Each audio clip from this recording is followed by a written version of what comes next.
to see Takia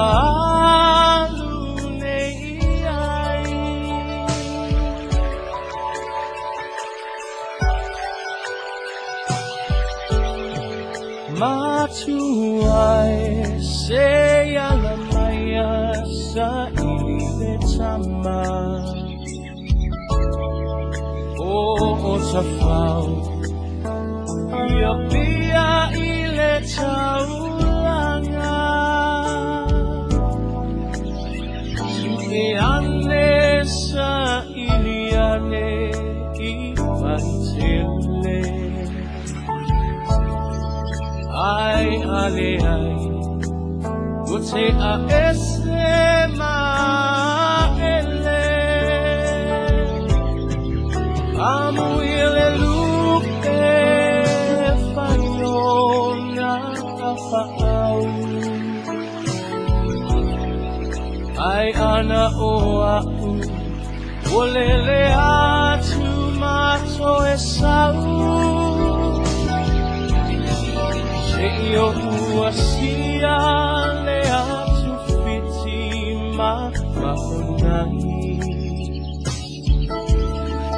Awe te sie Tapia lune iai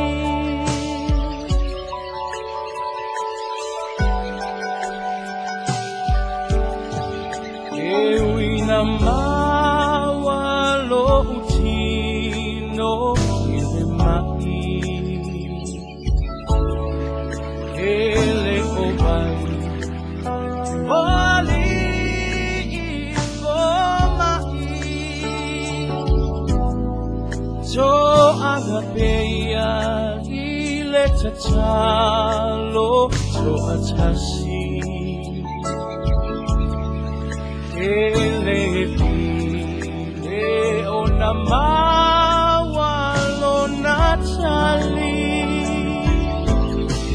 Amu yele lupe fayona afau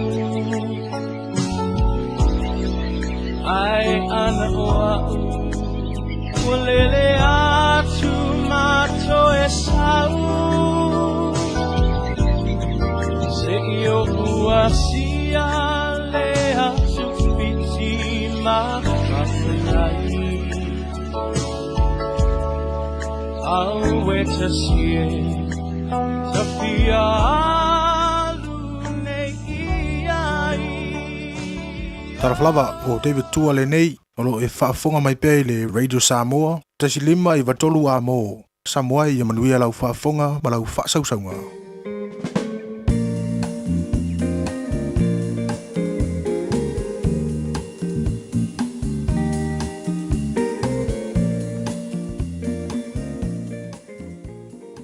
Ua na ole Radio Samoa se furulima iwa toru a mo e tautuaina o e ilaungangana fitu aso le vai aso.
alalanga i le lalolangi uma i outou au natu i le lii ma le fiafia.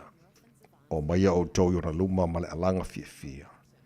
I outou loa o le lii o ia lava le atua. O ia na whaia i tātou. Ua whai i tātou mona. O lona nuu i tātou.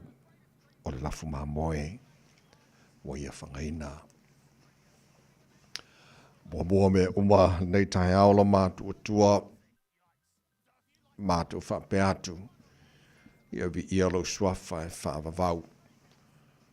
Mātu sapi o whamunianga nei Taeao lo mātu atua. Ua te tau mora mea ai. Ona mātu le taulanga o le vi inga ma le taulanga o le whaafitai. Whaapale nai o le tupu. Ma vi ia ma whaafitai e whaanene eina o lo mātu atua. Ua telefo i tale manua i titi mala. O mātu ifo i o lumara nei Taeao mātu whape atu e pa ia lava oe le atua ma Malu. Sili ese ma le matautia. O le atua ma mana e pule ao i mea umalava. O le atua oe ma le vavau e o le whaavavau.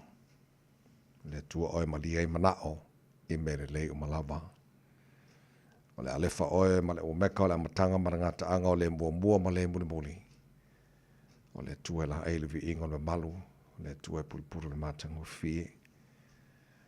Whaaftaila o melo whala o le fau mātua maua nei Taeao. Whaaftaila o lofa o tūte manu whai ngā malo longa sa tofa whai o te ngata. Wai whaapopora nia sa fau lo lato se fua mara mātua ni yola o mātua o lia fora nia tofi. Lua se fun mara whai e yaso yulai o le whalango re netu sanga. Ia o le mātou malanga nia sa fau lo mātua tua. O mātua tu inatu o ao wha mone. Se e tau tai mai le whalango o whai nei. Manuia whai wala whengai ma le tano. Le nei asa whau a mai. Leo ina marutia na he mātou whanau pētu nātu nātou ia o ongara ni yaso. Le paolo loa lofa. Manuia whai whengai ma lim te mai tai whai a ongolo o ngafa mala o oina na he mātou whanau. Mātou te talo pēr mantua Samoa le mātou te talo. Manuia le tano. Whamria le aloa tu mō lana whai ngā palota. Nā masino lo manai. Na ia mātu a inga mana ia mātu tangata umala o mātu o tua. I Samoa whapenale lala mal pāpā a waiso se tafora nei ke lope. Ia iei le manuia oil o mātu o tua o le atua e whaavā ia i Samoa. Nā fol te talo mora nea tunu o ni usira lo mātu nofo mama wai. Whapena tunu umalawa o le nei lalo langi. So stasio tangi atu fia maula wha malo longa. Ono ngase mai o le tino lo whaata o tuli ai tonu a ingam so Samoa ta ngase. Le ngata i niusira nei so se tafora nei ke lope. No, mana wha malo lo, pa iatu pa iane pa ifo e wha fo sier mano si fo i pervi inga i ante oe. Ia, talo mal, tapo inga mal wha fonga anga nei mātu mātua tu a sin sino le atunu i malu maota malaura nei yaso. Te toro ina na tolu mawhana whana o lo walofara nei vai teima le malu lu. Wha fo i sier pelo lato se fua laule le tino sili lava ile anganga.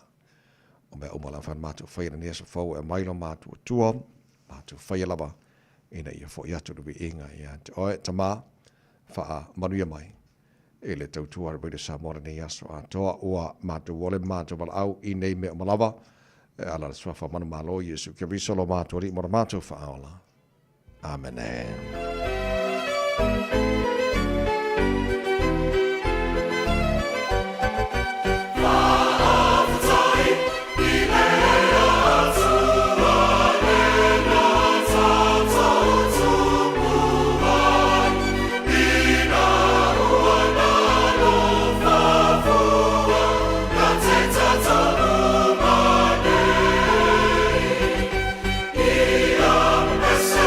Hallelujah, hallelujah, hallelujah.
tautua o le viinga langine la whai pesi ana korisi whawhai au I Malu le tautua mo o Radio Samoa Sfalima e watolo a mo sauni mai mo le tāru. Pakalame Malu le Taeao I nai se kone.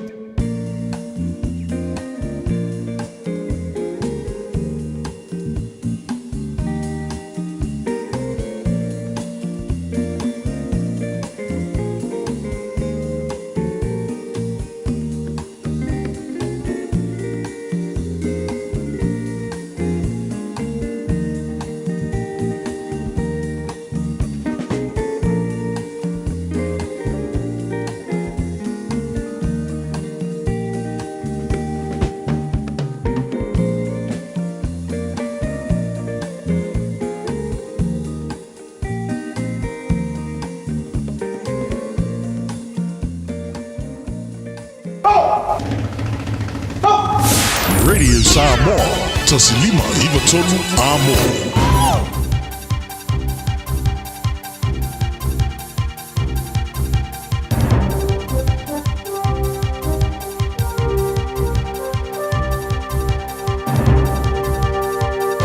In this update, Sport New Zealand is abandoning guidelines for including transgender people in community sport. The move comes at the government's directive, based on coalition talks between National and New Zealand First. Claudia O'Neill reports. New Zealand First leader Winston Peters is threatening funding cuts for codes promoting gender policies which compromise fair competition.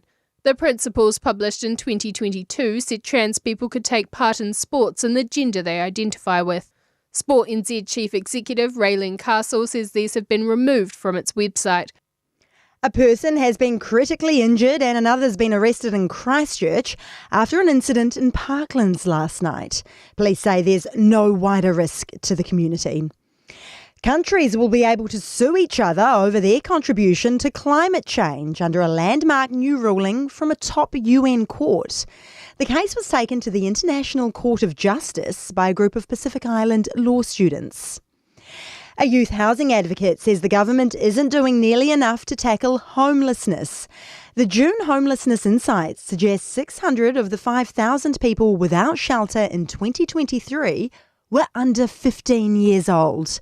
KiwiBack founder Aaron Hendry says the government needs to take urgent action. It's not something that can wait until next week or next year or next term. It's not something that we need to wait for more advice or feedback on. We know what we need to do.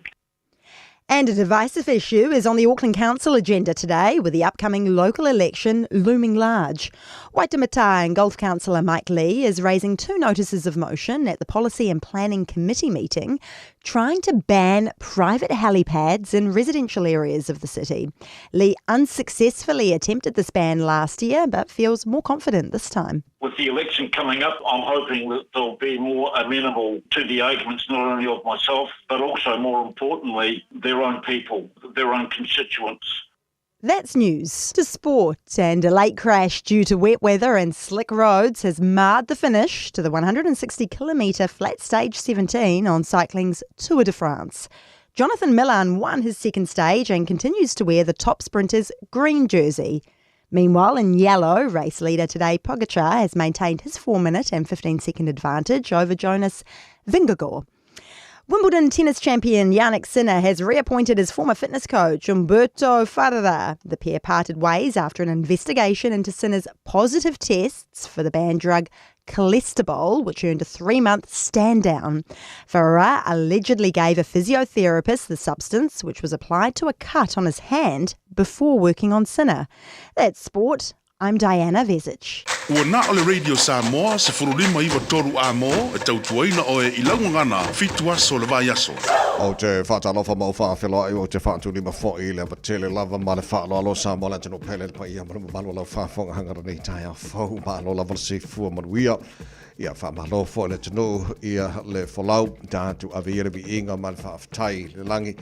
Lo tātou tua I lona lofa o tātou mauhaere ni aso o le aso ua whai ele tua tātou te ori ma tātou fia iai. Pana tia langa le lei o le tātou tapa o siri le langi, i o le nei fo o tātou fisila whai manua le o mala, e na mamoni mai loutou se fua mara mātu malosi, ia le o tātou mo i fo le nei wheno inga le nei fo i Taeao fau, o i e o tātou mo i le ola, loutou se fua mara mātu malosi nei Taeao, wana o lea tua lava. Ia, ala wha mai le tātou matai le langi, tau tai le tātou fo lau mara nei aso, ma tātou fo lau le lao na lofa o tātou e le nei os tofi, o lua se fu marwhai e aso i o lai o le tātou fo lau, o le rua afe lua se fulu mara lima o se mai lo wha fonga o le porokalame malu o le Taeao, on radio Samoa Svalima, Eva Toro Amo, ngan mana, le tātou vai lua, so sona me fo insinia o le tātou Facebook, mara YouTube, on radio Samoa, Sarah Tasi Pantea, mara whianga pesta ao, JUL sio, mara to ola nei tawai neni, tau tuaina oe se e pai ele tu laiva, e le Taeao nei. Ngan mana manone se fo mara nei Taeao. Malu le langi mamai lau susunga le awa o tawai, tātau whai whaafitai le anga leo le atua ile nei fo i asafou, whatalo fo i Samoa le atunu pele malo le soi fo manuia. Sona le koe umari le maru ruo. Io, e tawai. O ama ingi fo ni kai aori, le lei. O tātou fo i pe maru ruo, pe mawhana whana, pe timu pe la, e tau tua le atunu, da o le mana wina le mai le tua. Amen. Ale lei, le atunu ila mai moma la whaafo mai nei Taeao o le tau o le aso.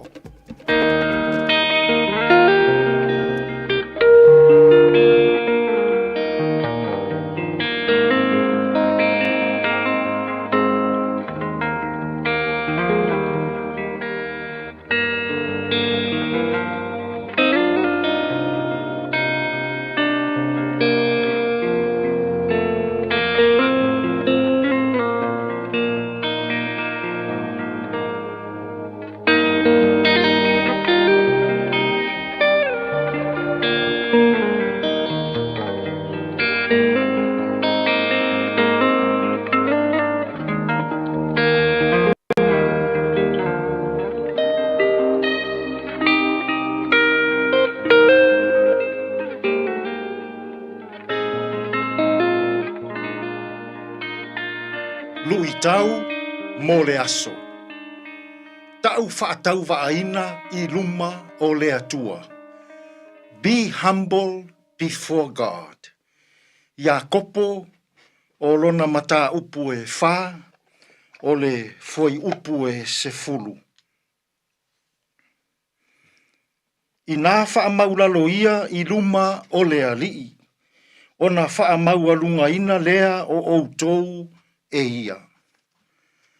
Tau whaatau vaaina I luma o le alii.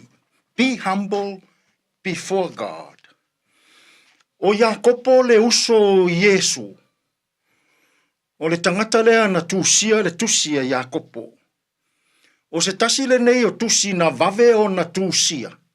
Ina ua mavae le maliu ma le toe tu o Yesu. Pe ai le fas fulu ma le valu tausanga. Taru na mavae le maliu ma le toe tu o Yesu. Na tusia ai e Iakopo. Le tusi le nei. O le vaitemi tonu ua tupu ma whaateleina le e kalesia. O le anganga na tusia ai e Iakopo la na tusi le nei. E mo so o se tangata whaatua I le atua. Fai mai le autu o le tusi a Iakopo. A fai o oe o le tangata e whaatua I le atua. Ia atangia I lou o langa I aso taitasi. Fōringa o le atua malona finangalo. O le fe au tāua lea. O loo momoli mai e Iakopo. I totonu o lana tusi. Fai mai ia o onga Iakopo. Ia iloa e le tangata whaatuatua. Atangia fōringa o le atua ma o onga malona finangalo. E iaile ia iloa e le tangata o na pūlea lo naita. Ia iloa e le tangata o na ola ono sai. Ia iloa e le tangata o na wha o ngā tataulo na laulau whaiva I upu le lei e tatau o na tautala ai. Ia iloa e le tangata le vā Malaysia na uso a tangata. Ia wha ai tete le tangata I le ola wha mau walunga. Ia whaai tete le tangata i leo langa whaai tu au. Ia whaai tete le tangata i le whaia o lona lava manao e mi milo se i ai le fina ngalo pa ia o le atua. O naia o onga ia, o loo mo moli mai e Iakopo i to tonu o lana tusi. E i loa le tangata whaatua i lana ngangana ma lana savali. E i loa le tangata whaatua i lana amio i lea aso ma lea aso. E savali, e tautala, e ola i ala o lea atua. O onga Yesu Keriso, ia atangia i le o langa ma le soifua o le tangata i aso taitasi. Samoa, ua lui tātou e Iakopo i le nei aso. Fai maila na mau, ia atangia i le soifua o tangata Samoa, le fina ngalo o le atua. Ia atangia i totonu o nuu, le fina ngalo o le atua. Ia atangia i totonu o e kalesia, le fina ngalo o le atua. A fai o oe o le tangata e whaatua tua i le atua. Fai maila Iakopo, ia atangia, lou whaatua tua, i lea aso ma lea aso. O lona winga, e tataula ona e ola whaamangalo, e tatau ona e ola ono sai, e tatau ona e ola whaapalepali. Ile nei fo yaso, i fe au mangaluenga. Ai a pe a tātou whaataitai tasi ia o ngā Iakopo. E tā ua, le atangia i lo tātou wola, le fina ngalo mamana o le atua. Tātou ki tāro. Le atua sili ese.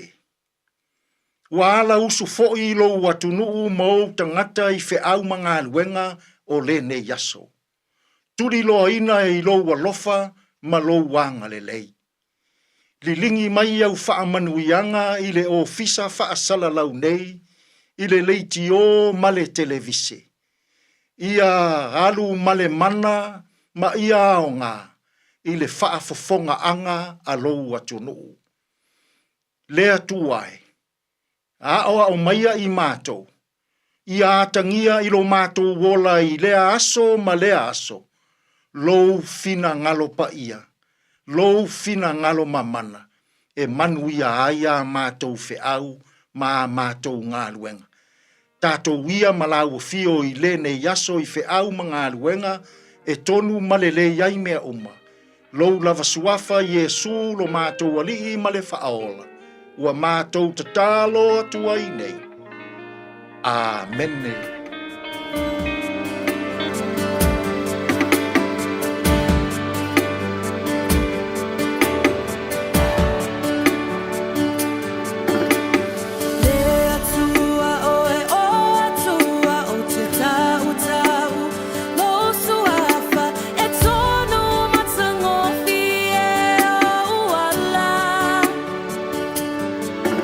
Lo malu oe, lo uola oe, lo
my love, alle hallelujah worship team. It was a full mole ono le wate aina le JUL e ono.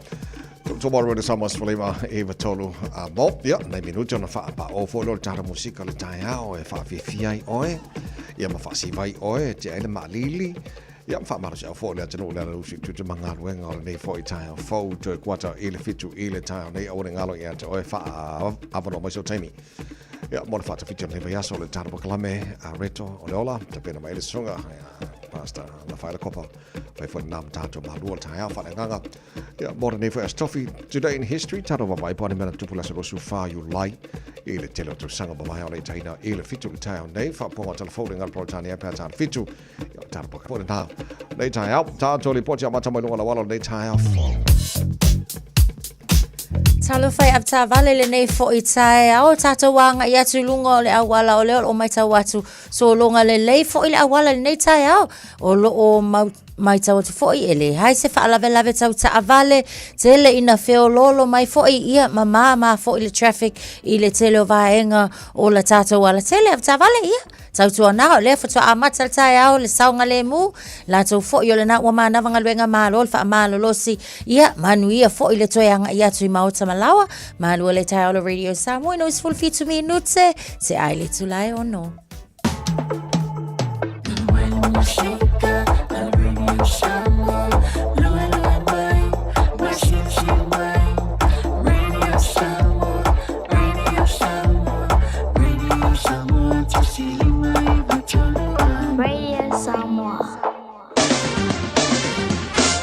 Pai ngā wata tala tauara nei fo i Taeao fau. Tama ki makaurau au ki lani no whanga whaasalaunga ale Radio Samoa whaaro i le marulu. I le nei fo i Taeao fau o ka okai makua maruru fo i le Taeao la tau. Winga le tau le so le asu sulu mātu ko whiere la le telo vahenga au ki lani. Se fulma limo le maurunga nai o i le marulu le ea wha mawina mo tātou. I le nei fo i asu fau o tātou au lia Taeao pe au lia le whaasara fo i. Ina langi le nei le tau tu tusa le leia le marurua nei ma Taeao o le tau nei tusa le Taeao pe au titi latu e wha mamonga la vai tau la vai ngai on tuatu la sto nai o la wha solo ina awa o langi le lei pa una e wanga wha solo atu le fiafi la sto nai langi le lei le sa wha solo po ina awa o pa o timu le so fua o po timu le so lua ma le so lulu o le nawa ya so luma nai atu Whamabonga nau tūna mai la mai tauri nei taimi o le Taeao tūlanga masani a whanga solo fo i le porokalame maru o le Taeao Radio Samoa na whain tarawa wha ili tūlanga o i le tau tiro isi vaenga o rusira pa pera tau Samoa manisio vaenga o ke lope se furuma le iwa le wati aine le JUL e ono le Pacifica Band o se mai se i te tala wha whianga Radio Samoa nei fo i Taeao fau na tunua ngai tūta mga ruenga o le Taeao wha maro rosi wa lafo whakawhiki o le vaiaso malo le usu maria whaiva nei aso le pese leha mo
Tosilo Tolufai Ma lo luas fulima malafala wacha ile tulai ono Fatalo fai panga o malafala cara pakalame wata filo ile nei tai au lungo Facebook mari YouTube ro Samoa manga ya mo I arkonga kapis alia la lua Josefa la fai la fa fonga mai Samoa o le ropeia o ale sa e le masane fa so ta mailia la lua Josefa na fa mai la fa longa kapisi o so ma fa fonga mai ka ko pakalame nei tai au dia ma lo ma nei se lau po se la mtanga na so fo no ya ma telo tarpa nga masani ale ke karene uso no fa nei tai au fa taile fa das mai si papa sa de mai pe na fot pali sina lems leo pali alo la si formuli nei tai au pa o mal tarpa kalame yo tarpa si fa for nei tai au fo mai te ma lu tanto yai o te lo vai tai mi le mo la to fo le ni me no foi the homeless people e tono o New Zealand ya o te loa ye fo ye homeless people Australia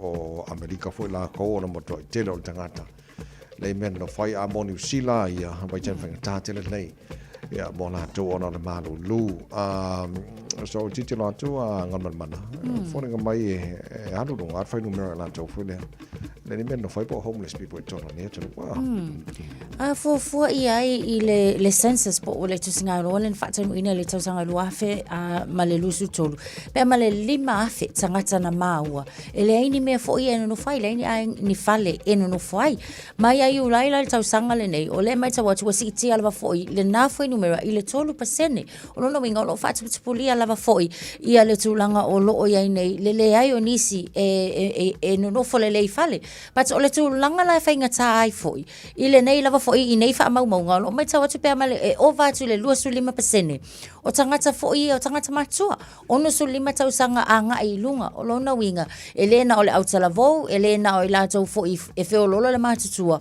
o le o lo afia I so se tangata se fulu 2% o la tau nei ele ni fale no foi o tamaiti ya u mai lalo ifo o le se fulu 5 tau sanga lona winga e afia tu ai lava manai pepe fo ia mai la tau uma lava le tulanga le but mana tua fo ila ele ima mau te le atu ona tau fia le tulanga fo ile le sai emergency house ina o tu lai mai fo ile coalition la tau ma mai la tau Mala to waya inga yana fai na tele ila ina lema fai ona entitled le to atele I emergency housing ai oleana mana na ole malo ina ia ave ese mai tangata emergency houses a ia tu I totonu o social house pe ta ila le taimile nei ole to atele ila to wa fainga ta fo ila tangata ona mawola to wa noa I social housings ol fesilila o fela wo I kanga kai ave ese mai emergency housing o aku ole social housing ele ai fo ini me fai pele entitled ona fa mai afe o lolo ai kam fai nga miti o mana o nga isi vai nga ia ona le ma fai lava le ona mo se fale tulanga la tsona ia man so la fai mai o lo ia fo fuanga o lo o ia molu manai pa tia tau ia kai mingi o ka nga fai se fo fuanga o le malulu ia o le taimi fai ngale nei o le soi fuanga mai so tangata macho ta mai tilai ai sale le va ma tu pe ma so le tatu nei sa tala no tala po kala mea ngam in the sunga sea o le sinoti matisi New Zealand Reverend Paulo Yeli o la tola ia sa ile la po kala me na to fa pe mo fantasi e mala to yes it was a way for ile ngata in Soswani raise funds mo la to we Soswani ai o la wala fo ita o to de malo e tau no fai fuanga ia mo la tau nei le ni mena no foi so le mana ia la fa mala sia for sunga ile sea ia Paulo Yeli e tau ar malo ona tanga ia ne fai se fuanga ina ia mautinoa langa fa pe ma fana ia fale o le tau te no foi ma me to fai le tu mtatu mo ai o me foi na mana mi tanga tane the homeless people e mana mi foi la tau se no fanga ma fana mapu iai a mesa neva te marulu so po kala menan fa foi na le pe le life wise ele ngor fa la potong le ngalu la mala fa ngalu le tole nei sungal sea le sa tatu tala no ile paso tatu nei manulu tatu no ba ngale homeless people ma na fo na tu langa a mana iane la to la sip so sane foi no foi na mal fa moi se tanga ia ne malo a minister fale mala to umai le tulang wa kawa Facebook fanga ni sira le tulang ono pa wala o fa ngongoanga le talanoanga om tapu nei ona talano ina tono o palmengi e kau ko wa ia e ko wa mai le sipaki o le sipaki le nga mai tau sanga le nga fa le ko mai ai ia e tu wa ia tu foi pat o le meka ka nga fai o le su e le tali find a solution mo nai tangata ia ai wa manga ku ai fo tavai e ta taula va fo ia ia ta to ia wale aingi fale ona fo le nga o le si le o tu wala ona pe alo fia le mau fale o le me fo le fale anga mea o le tausi le yo fale ia ona afia le o tamaiti aman ku lai fai el kanga kama kur kulanga le ai afia tamaiti e le fe el kama kiki o nga struggle lona olanga o nga o ami o nga mafofuanga tanga matu ta sile advisor lo taman tona men songa se ya paulo yeli tatu tamanga na fai ia awa ne eveni tupe e la tole homeless people never give money ela towi langa I live so sonia ela tol fa fita le ai ai fa nga se la tol tu langa o tupe tu sa ela to ai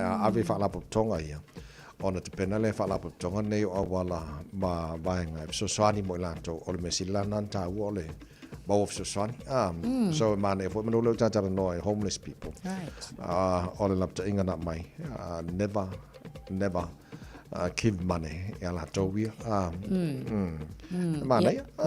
mana ia la famana tu man la tsing wa o le sikanga kai fifi kele ha o ke u yetulo ia ona o lo ta lo fa foilele o ka vai ko sitina matua ia ela ngona lo ka fa ngongo o le wa ka savali le falo lo ka ko sau ka ke la la si ke me ko cash out asina tu pe foilele ia tu ia pat o le fo e mana ia tele foile fa mana tu le na ia mo ta tu uma ele o se le lo fa ia o le lo fa moni lava ia ka mafai unga ina ia fai le me sa wana fai mawal pokala mea ngaban mana o la toa talaina tuala to share o kiwi saver ya masalpo vai nga for the hardship for the need o matua yalu lunga foi no merapa fu atu masino unilen te atu nei ya o fa momong o mai le titilo tuna bawal pokala ia to falta ngate malana mafu anga folile walai ile tilo ile tulango ile tau so fanga le ye nei the wonder why to tele tanga tayo withdraw my yala to kiwi saver se to so sani ile tau tau so fanga lo fenga imata to ni vai tai a fo ile lima tau sanga na se ima vai atu pe amane se fulu valu afe le fai o ila tu na tala ina tupe ile taimile na o la tu fa putunga tupe nei mo le retirement ai o mai la ya uni pe na esa no ile nei fo tau sanga lima se fulu afe le fai o tangata o tala la tu fa putunga tupe ia ona la pe lava fo ona sila fia o le ke le yo mafuanga but o le mafuanga le o lo tau o lo la walunga mafuanga nei o le fainga tau le soifuanga ona o le tau tau soifuanga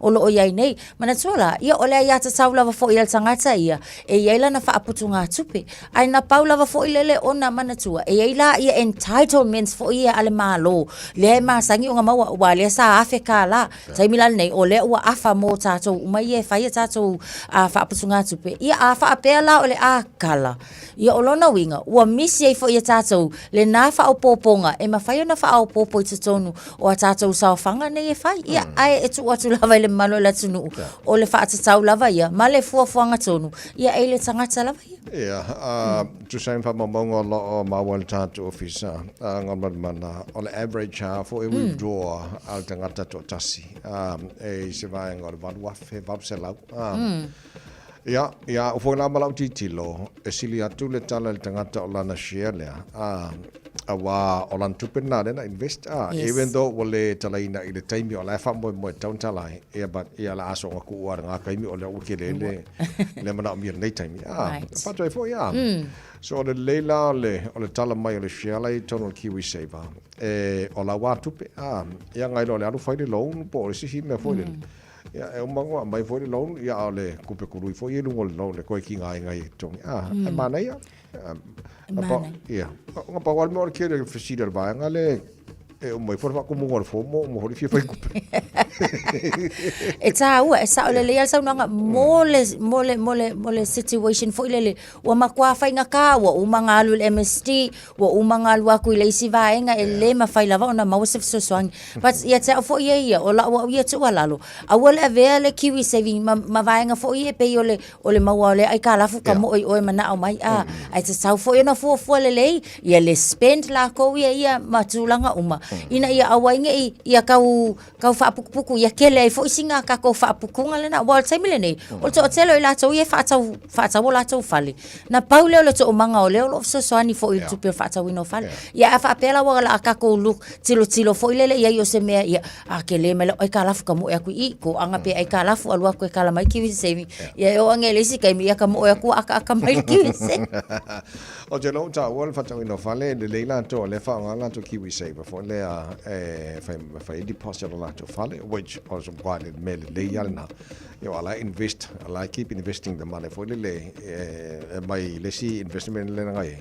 Ai ku lesi investment for more le mana e fa tawina fale fal motua ma ngai kene la ulang o le sa tala no poka la na finga man le tino baliu le na mawa I o ta fa le motorway high broken by Princess Street le ma wa sa tamu sa bia po se explosive device le mele na mawa yo na ta fa fo le na so lo le potila ta mai le fa mo mai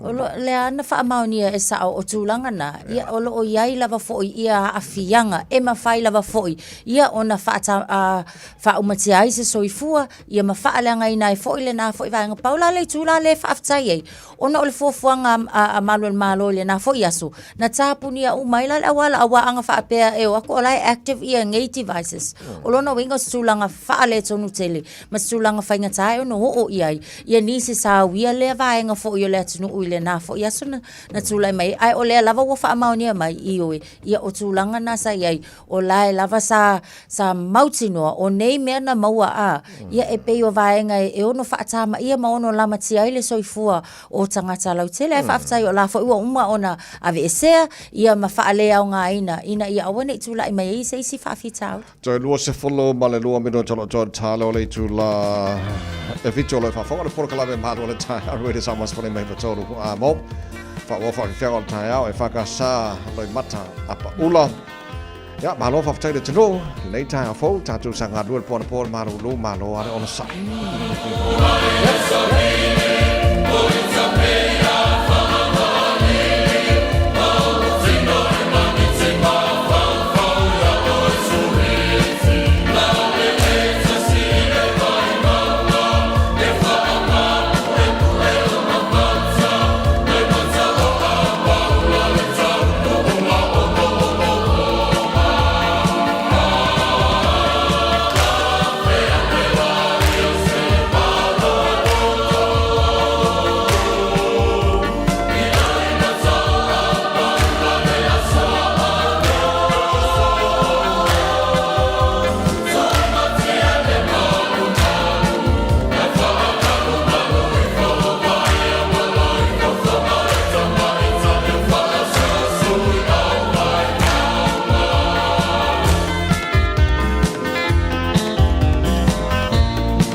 Radio Samoa. Taslima ivatolu amo.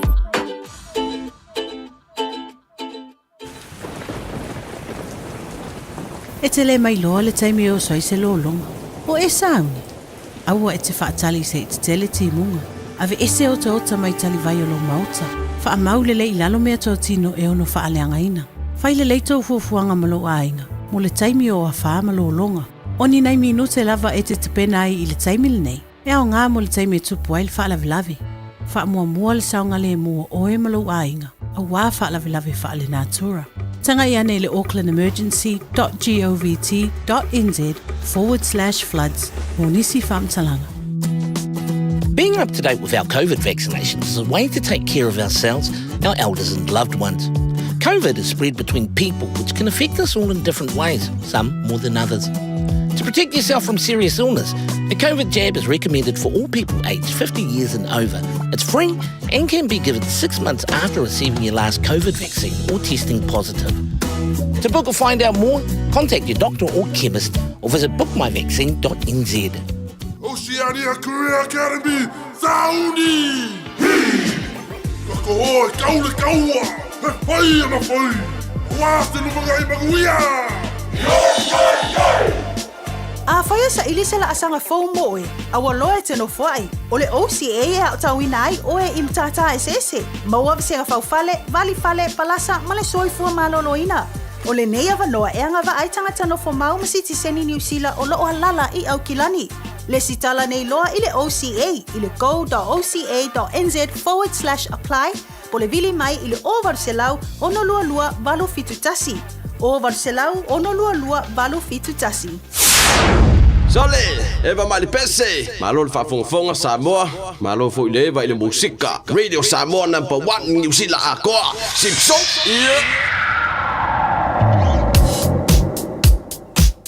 Tātou toeanga i atu I lunga o la tātou awala apta awala lo mai tawatu taimile nei i o le nāua mata lava foi o na wheo lolo ane nisi o vaenga le awala e mai se lava foi tātou I mai I le vaenga le Manukau Station Road o lo mai tawatu taimile I whaisi pisi o tātou le nāua iai tātou anga I atu I lunga State Highway 1 wheo lolo anga I atu lai I le vaenga foi lea Rosedale I lunga tātou State Highway 1 lea o lo mai tawatu foi ia paule nā o le vaenga le nāua mu mai lunga o tātou polo no winga ia ole na ua amata foi ona pisi le vaenga le na ole ala tele nisi lava foi o vaenga uma ia o lo o feo lolo lava le nei Taeao apta vale tautua na le saunga le mu ina ua toi se fulu ona minute ona ta leo le itu lai fitu. Talofa, we're the Katinas and you're listening to Radio Samoa on 1593 AM. Bread of life sent down from glory. Many things you were on earth, a holy king, a carpenter, but you are the living word. Say it now. Come on.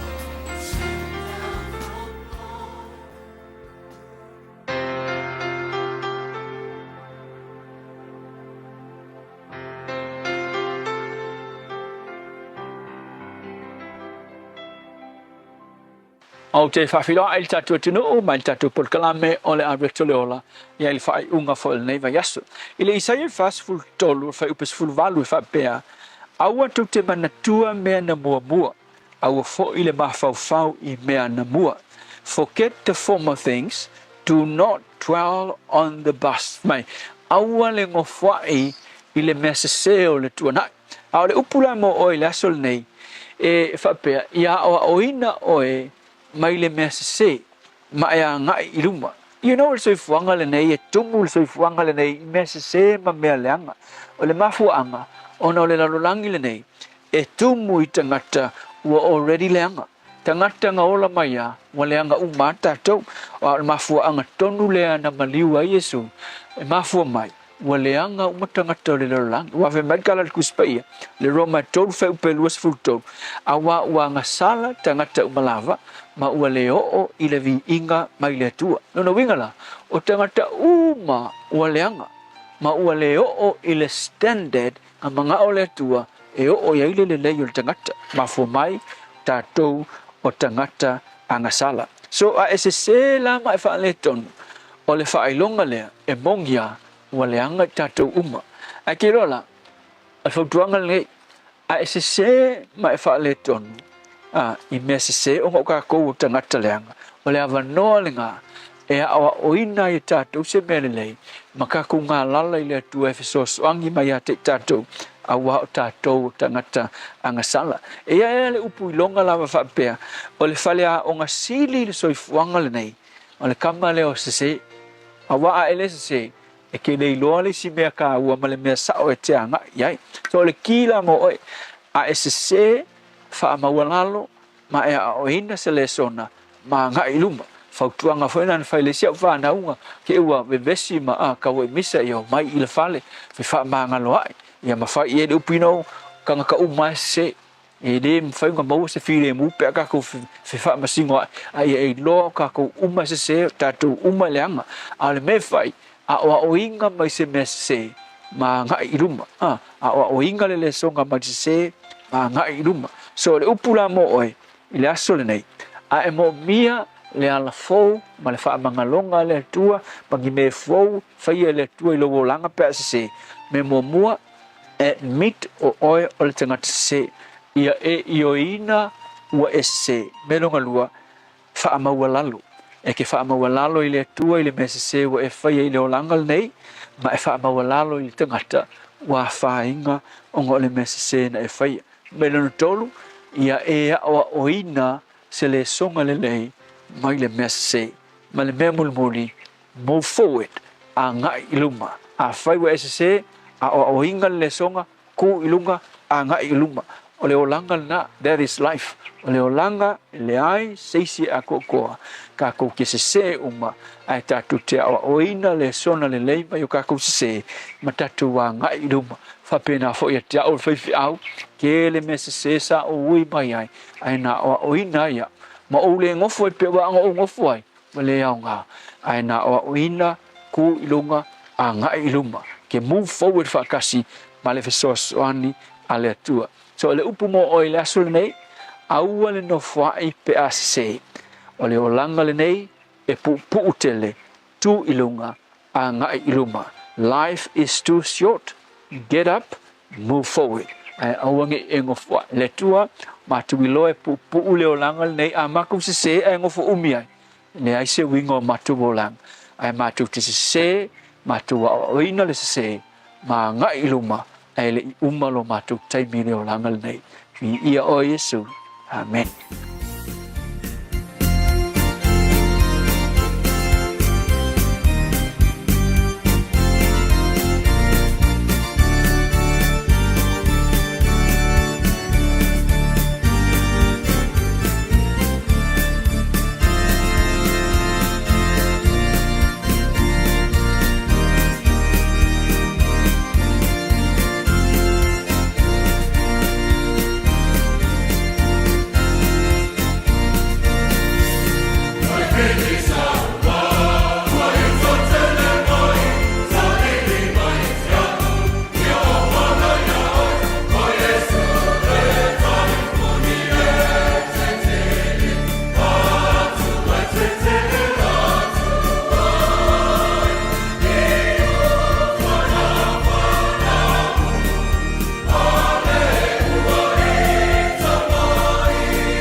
sawa mo le o pese le kana sia fa por tonga Yesu isa mo le fi ango pia fa mai ai le tara bokala me reto o le ola ne fo ita fo tan si o lu ita wina o mai ta to o ko tu lu ma ka ko au ne fa vai se si ne aso nei o ani me fi ta o le olanga au ne o ta tu no foi ai ta to sa vali makamo mo e pe lu ma ngai ke am la so su fa ne yo lai ta to ye ani me tu pure nei aso I tau sanga wa ma vai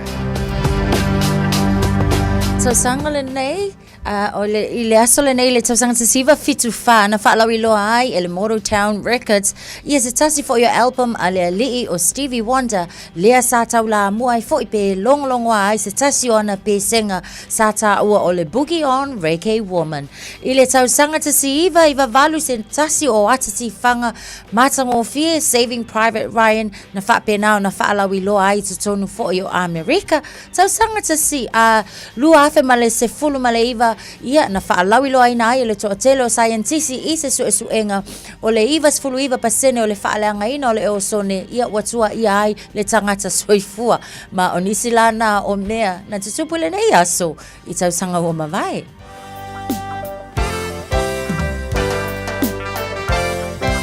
Wauta mawhalawa nei Samoa e mawai le malo si atoa Nai fingo talama mansami e te le maua se tino mai Tukuia mea ai tu aisa Watau mata fo I le alaisa A o si fua uli lava male whangu sea Saena whainga mea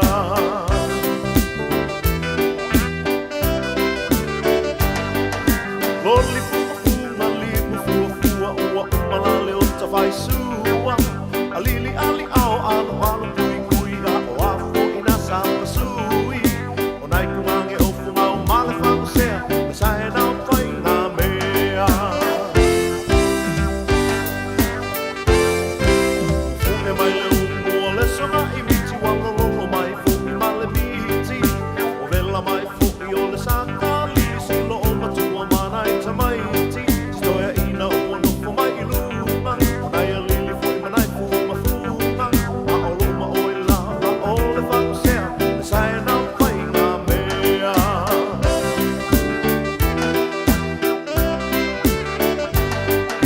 Loli funga funga limu fua ua umalale o ta whaisua Alili ali ao alu alu kui kui a o afo ina sapa sui O nai kumange o funga o male whangu sea o le saena whainga mea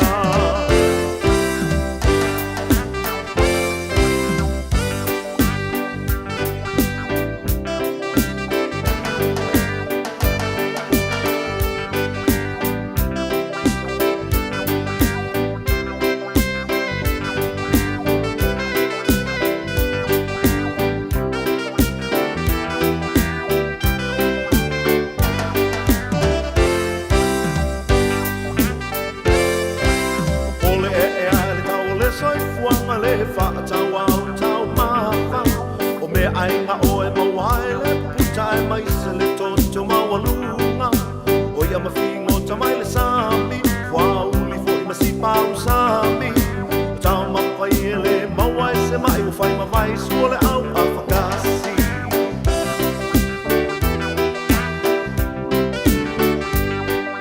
Loli funga funga limu fua ua umalale o ta whaisua Alili ali ao alu alu kui kui a o afo ina sapa sui O nai kumange o funga o male whangu sea Le saena whainga mea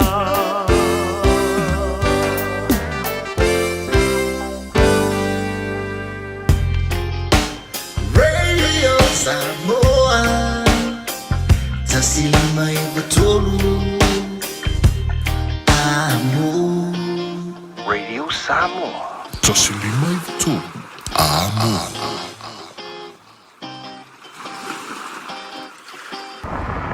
O te mana o ia whaafai fiefe malanga inga, o le ala lea o lo pahalota.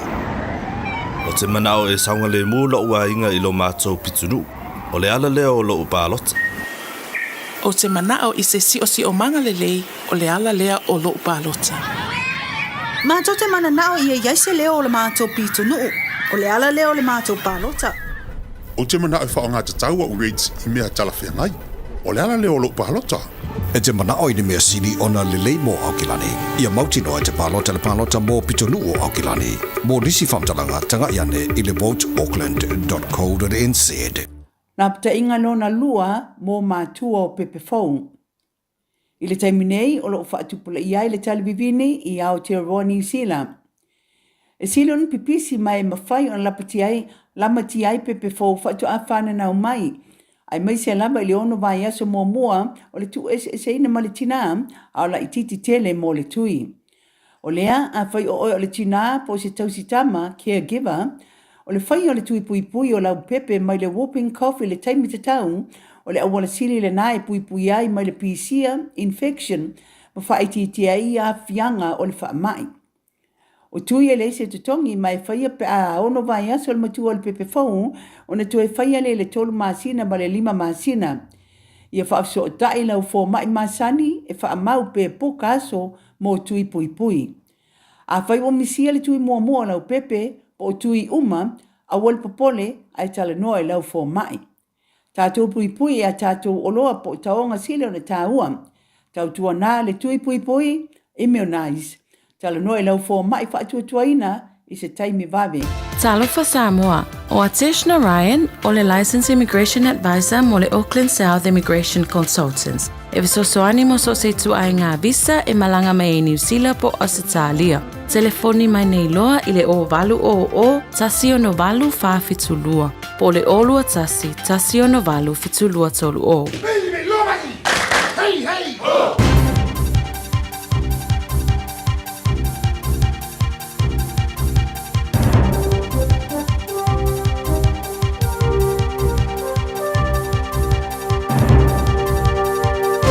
In this update, Sport New Zealand is abandoning its guidelines outlining how transgender athletes can be included in community sport. It comes at the government's directive based on coalition talks between National and New Zealand First. New Zealand First leader Winston Peters is threatening funding cuts for sporting codes that promote policies relating to gender, which compromise fair competition. Police have remained at the scene of a Christchurch property where a person has been critically injured and another's been arrested. Officers were called to a property on Lamorna Road in Parklands just before 8 last night.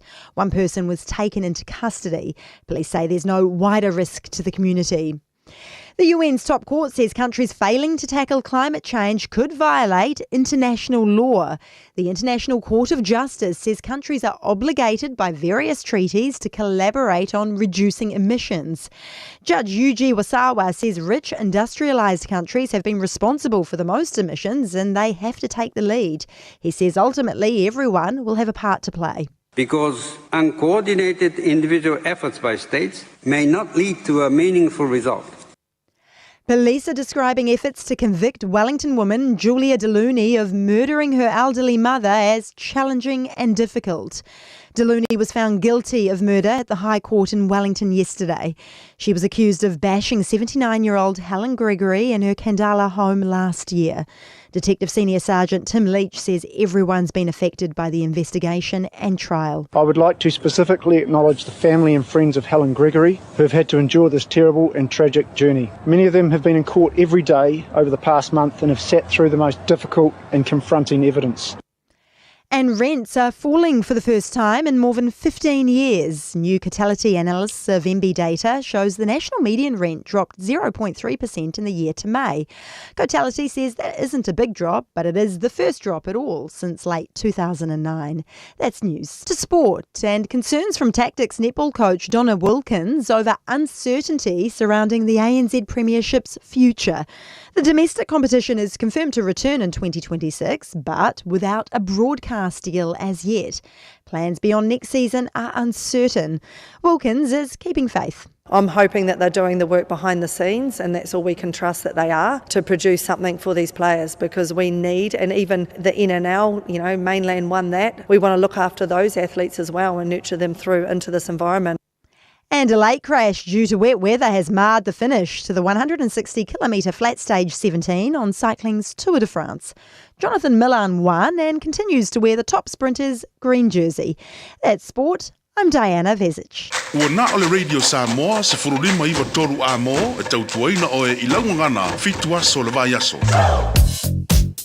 Lo feo lolo lava le tele wala se vang na fo ina inisi vaenga ia o leo lo mai tawatu ia o le na o tele vavave ai fo ina pisi le taimi le nei on State Highway se fo le maleono Lincoln Road o lo mai tawatu I le vale na mai Lincoln Road off ramp anga ia tu fo I te aritu male anga ia tu ina I water view o lo mai tawatu pe male valu minute le travel time o lo o iai mo tatou ona o le na fo I wa amata ona pisi o Near Road o lo fa pe na fo ina mai tawatu ile tatou interchange le na ia male fa solo atu I lava fo ilungo le tatou a wala lau papa o lea ua maita watu ua faisi pisi ma o lo ua amata fo na poloka inisi o taimi fitu minute le travel time mo tatou lungo le tatou Southwestern Motorway lo maita watu ina Wiri ia o lo fai lava fo isi pisi le taimi le nei ia ma fa solo atu ai pui nui interchanges ile taimi le nei o le Taeao Southern o lo o tu mau fo ilava ona maita watu na le vaenga le na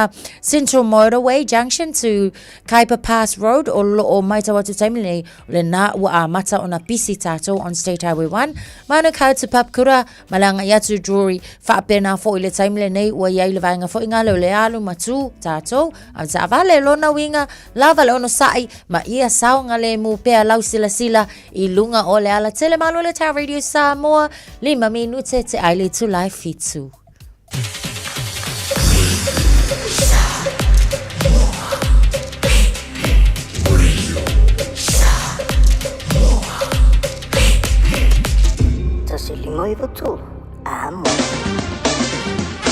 Marola pa se formaria le tunu le nei taimi o le Taeao o le vainga lata mai le nei I le tala o le tau tatu amata mai Samoa e le tulanga I le tau I Samoa le nei vainga o le Taeao wa te alabalu I Samoa Mawai atu lua se formal tasolo I le mawhanwhana le ea I le nei taimi o le Taeao a wawa lai titi mai al tau Samoa le nei vainga o le Taeao a le te mawai atu la fasolo lang le nei I le tele o taimi le aso se panganani sa vainga o Samoa pa uai timu I le nei foi aso tofi o tatu iai lua se fulu malaiva o le maurungana e o I le bevela le e Samoa le so lua se fulu matolu I lona mawalalo ia o le whatawhiti o tatu tala mai Samoa pe a tālei tu la e walu I le taio nei ia o le awanofo e te whatalo whatoi pānga o malawal tara pukalame o lo whafonga mai Samoa a manua lau titilo atu tatu iei Samoa e ai nei alo whaanga le anau titilo atu a mai I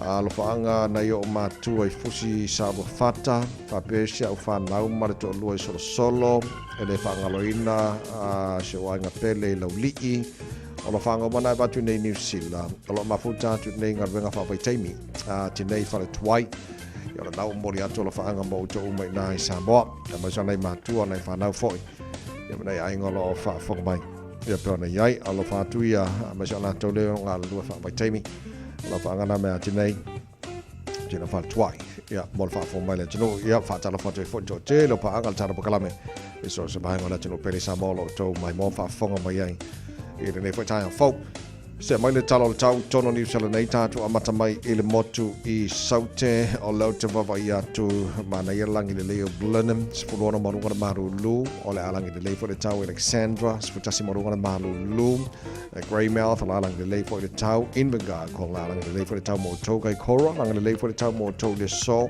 Nelson langi le le tau Queenstown langi le tau Timaru langi le Wanaka langi le tau Dunedin o la fasa foi langi de leile tau I le nefo iaso ia male aio fungala au kara estete good morning maloro sui fuam o la langi de leile foi tau mo tau ia e fuawa ia nisio taimi ma awa foi I le sos fulua ma runga dan maruru fa mawina mo kara estete le nei stofi o tatu o lia se mai le talo tau I le motu I matu pi tola ba duar motu I matu I kai taia se fulfitu mo runga marulu o la fasolo na langi de leile tau yangi mani masavili mai sauti se sae I le nei fo yaso baba yatu le la mua Wellington malo se fo moria angal tara bukala miso se vai la mua Wellington o la fasolo langi de leile tau e pua o inisio taimi as full tolu mo runga maru do fa mo wina mo Wellington le so e le tele o isi mai nga e fanga no is fulona mo runga maru do langi de leile tau lang le le tauranga lang le tau pau baba atu tau maranui lang le tau rotorua lang le tau le som para umu lang le Palmerston North lang le New Plymouth lang le la sora na awa le tau le tau nei lang le le aoli nei pia Masterton lang le tau mo tau le so Hastings la sora na awa lang le for le tau le nei for yaso Gisborne lang le tau kirikiri do le lele tau mo tau le so pu awa ni so taimi angi mari ma sabidi mai saute sfu fa mo ro maru do fa mo ina mo kirikiri do ine so e fore nga mai tele uma vai nga nusi ora lang le lele tau ire ne fo yaso tama ki makaura wa kilani no fanga fa sa longa radio sa mo okko ane malu lu so le a toru le we malu lu ne vai nga tau to ma winga lang le lele tau le so Spolima mo ngon maru fa mo wina mo Kilani e ne fo yaso Taeao pe aulia tu sa le al tau nei Taeao ole maru a le langi le fo vai ko yon tua tu la sto na yo la fason awa lang le pa utimo ni so taimi la afiafi a sto na lang le la sa a solo na awa pa utimo la so fua pa utimo la so do ma so do na ma yaso o lo mana yatu e pe al tau fa i wina yanga o you like Karo sia ye saru kamo au kuso skama li fai meli li kamo au kuso pe aka ko ya na all vai ngala tamai na le tala le tau hele ne foi taimi o le Taeao ya na tunu ala papa au e ni so mai nga or kelope ya e le tal tununga yo lo maria ma tau mo tau le ne so fo ta tu so ba dio tau mai le samas fo ni me toro a mo se furu lo tele tu la fitu Malu ka fe ya Patalo fai la tau o lo o whafong mai ngā luenga whapai taimi. Te loa tele ngā rulua o tau po nei pia Hastings ma nai tu uma po whelava vaenga o New Zealand o tau ngā rulua ai. Ma lo lava le tau atai, ma lo le on sai. Ia, wale o koe whengo whiungi ve kaimi le ma rulua lo tātu iai. Ia, wha moi. Ia, loto tele, wha ma losi leisi me mau mat while mu. Sa ole le tawai. Ia. Maruru inga le manero ka ko Ia. Vai statu ti mana yo nei Taeao ski manga ia fa kwa fa vevela le koko Samoa la ko e ka po le maruru le Taeao Ioi. ai le vai te me ngan manan tana no le tapo kala men e tamiti e tau si tono le mtanga runga nei o ranga tamariki ele tama titi o le fonta tala no na tala no le Taeao le na umalo na ola ona o le o le tausinga ma le vaenga tono tanga ruenga le a le tama watu wa le van fai fa msinonga fa anga soro foi le o le la o tautino mo ia la ma le tanga ruenga le o ranga tamariki e yei vaenga le ato to ai na to au na le na mafuai ona na umane ola Malakai as bricks ia o te loa le I no fo le mātua o te matiti lea tūlanga. Teimi fo I sa whanga solo ia whamasinonga tūlanga no nei. A lefta a maua le tāmpo kalame. O leo wa acknowledge, leo ranga tamariki. Te leo vaenga whane toro. Lato fo ia services. Ia, ona ele mawhai, ona toi utufia le ipu vai wa masaa fo. Lea talo whai si alo. Ona ole maulon soi fo. Pat ole tūlanga ele whaatino ina lava fo i le au nanga. I le tuli loa ina o li poki anga avatu. E la le taimi avatu le li poti. Pei ua whaapea fo ele o tūngā tele. Pe a whaapea lava fo i le waluatu li poti mo mua. Ia te au lava ia, sa te sau pele o ranga tamaliki. Ona tuli alu loa pe ia le vaenga le nei ona o leo o mai tawatu o le lei ona o latou monitoring pe latou te tuli mata ia li pukianga avaku ele tausonga fo yo si pepe le o maulon so fo lima tausanga ai petai o nisi na va ai fo le tangata le na tu ia o le taimi le tu pul fala velavi o la fo sa fa le pui le tina o le pepe o le tamaititi la o le na ia le tangata le sa tu ia po lona kera e na te va ai sa fa ai lo la fo le fia o le tausonga le ona ia ona masal salonga ele o le ona va ai le tamaititi mana tuala ia le taimi na avato ele lipoti na va ai pe wa pu ele ata fo ile si tamaititi pe ile uli longa maka e inala sa te sawa ai ona ngalu le fatasi lo le oranga tamariki mam tanga luenga o leo ina ia fatino ina le su enga ma ia su ia mauti noa e fa awa le su enga petai ele fa awa wina la su enga le na e fa pena fo ile ni si o lipoti na avatu ia ele fa pe fo fo ile na tuli loa se ia o lava ina wo ina matuati nga o tunga wa avele fale mai ia si tamai titi mai o ina mali wai so ole Whaataunu uina fo ilele o le tautua. Leanga o le soifua lea tātou te concern uma iei I le vaenga lea. Ia te au lava ia e ta tau lava. Ona toe tilo ma vaava ai toa. Po a tonu lava ngaluenga. O awa ia po le ase nga assault e vatu. Ai mai se lava I tamaiti. E kakaua o nga awange iku act on it. Ma ia mauti noa e tuli loa.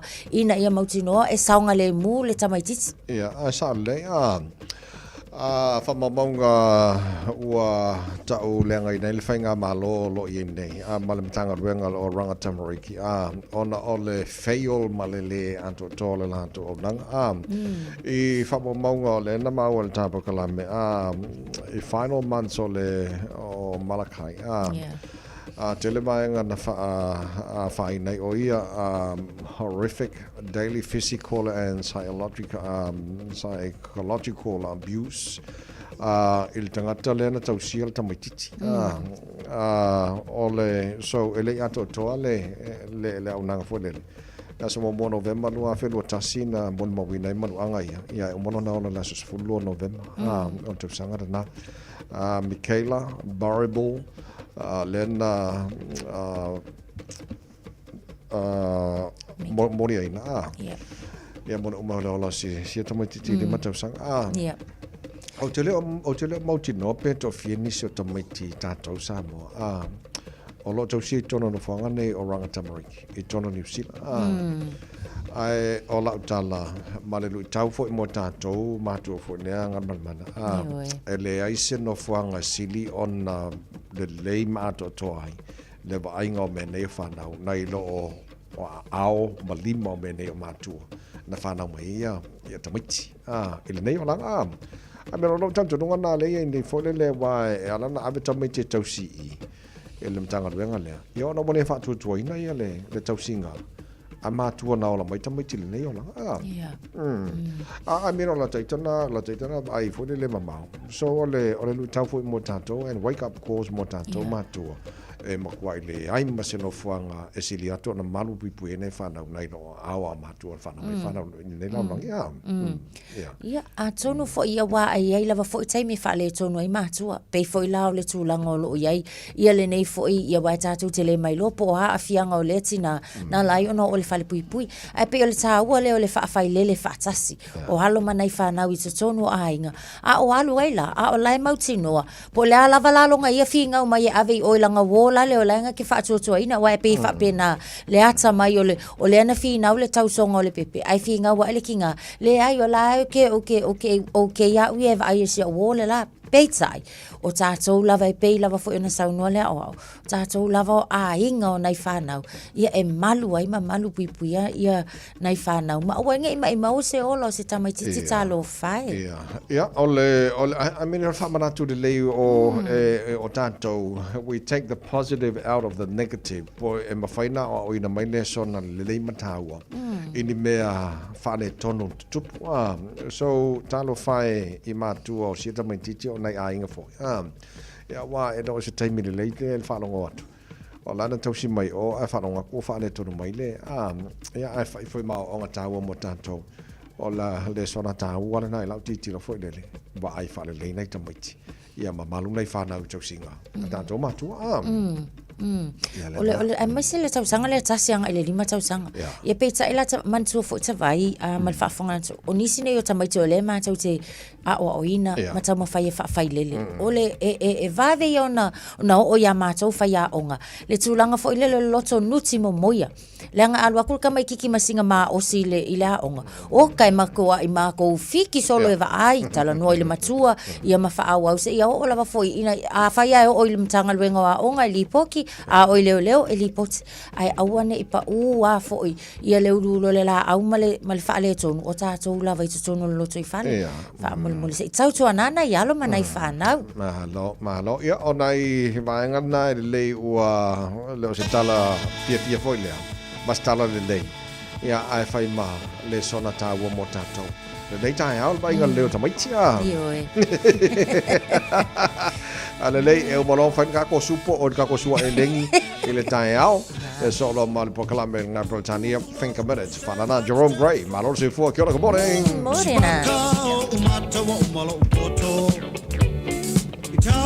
Tau mawhai nei ona pō Tā te mei a whea ta vai tau popo Eleni, Eleni A whalai, whalai, sini le manongi Eleni, Eleni Whakale, sini le manongi Pai tali oe, is pai nai pai ai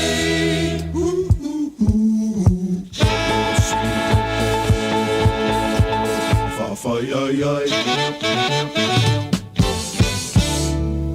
Fa tau ono si fai malofa O le manatu e o matou polonga Atasi I matasi tai tau I le langi Wale I loa e le au a ngelua o I ai Eleni, Eleni A whalai, whalai, sini le manongi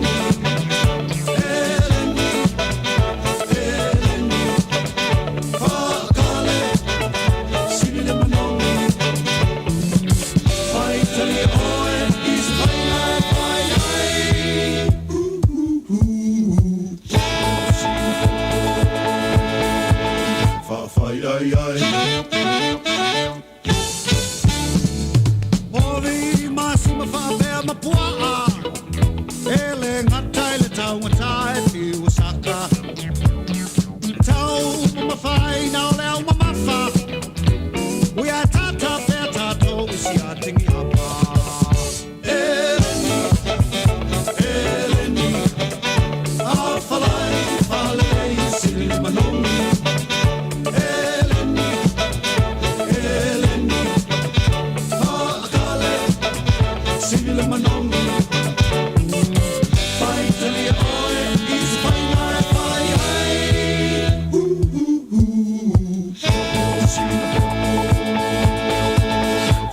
Ai ai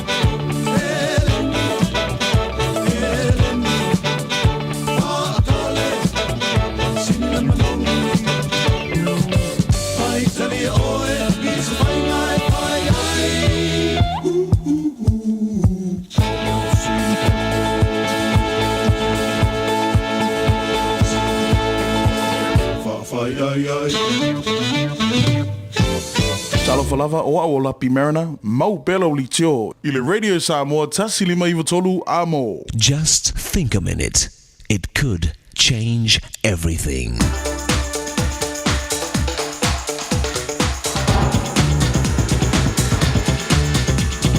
Think a minute. There's a story about a man who walked along the beach every day. Along the way, he'd pick up starfish and throw them, one by one, back into the ocean. A little boy was watching him one day. Finally, he said to the man, "Sir, why do you throw the starfish into the ocean?" The man said, "If I don't, the hot sun will kill them." The boy looked at the hundreds of scattered starfish everywhere on the beach. He knew there were too many for one person to save them all. So he said to the man, "You can't save every starfish." The man replied, "You're right, not everyone." Then he bent down and threw a starfish back into the ocean and said, "But I can save this one, and this one, and this one." This story makes me think about the woman who dreamed one day that she was talking with God. She was very angry about all the suffering and evil she saw around her, so she complained to God and said, "Why don't you do something about all this?" God gently replied, "I did. I created you." You know, when bad things happen around us and we feel helpless, we can do one of two things. We can complain and curse the darkness, or we can light a candle in the darkness by doing something to help change it. Someone said, "Great occasions for changing the world rarely come, but little ones surround us daily." Many of us are in unhappy, bad situations, or we know somebody else who is. Could it be that God wants you to do something about it? Especially since you're already concerned. In fact, God may be waiting for you to realize He already did something about it by putting you in it. Just ask Him to give you His strength and wisdom to know when and how to help. Maybe He'll begin by changing your heart and motives before He uses you to change that situation around you. Either way, you and those around you will be changed, as well as help change your part of the world. Just think a minute. If you'd like a free CD of our top 40 programs, write to us on the internet at www.thinkaminute.com and catch us tomorrow at this same time when we stop and think a minute.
Eva mali pese. Malo le whafonga Samoa. Malo fo ile va ile musika. Radio Samoa #1 New Zealand akoa. Sipso. Yeah.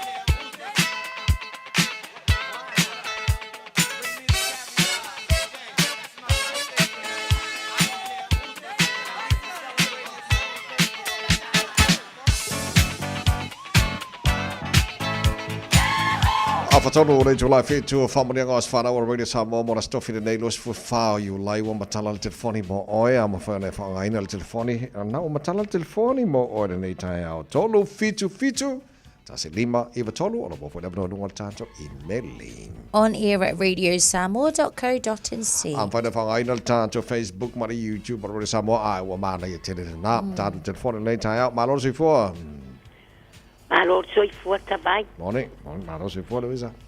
Ya, wa mai. Ya. La sungal fa fia ngai mali. Wala ma. Fali tua ya na tasa. Wala ba si amorika e amaruru. Yo ma wa malu le ni kai au. Ya ai wi le malo la vale usu ya o lua. Ala fa ya kulola fa mangyanga. Ya ole asol ngi soi fua mai ya se o pesfe na vale sa ma fa ngalwenga o petera. Fafitai ile atua ni nei Taeao fo wa fo a i lo soifua wa atoa ia ilo wonus fulu male lima le nei o tausanga ia lo fale atua ma toi fa popo ni siaso se tele o lo soifua ia o lo fa anga ngai avatu i se au pele to atasi si o to alua ia e sela ia fa pia si au fa nau mai Australia ia e afema afia lo fa anga tu ia Luisa ma moe ia tatu fetau i ngai le vai ngai i tosen the hepo life ia fa stai lava tavai mana tasa mo lo wa vanoa ni nei Taeao fa soifua se fo Luisa so au malo soifua ia malo soifua ia o alo fa anga fa manu yanga mo lo grandson ia evenda taisalika ia oneye ato ailu na luas fulfata usanga ia evenda ia vatai le lo fa male anga le o le li iwa e aulia mai nei tausanga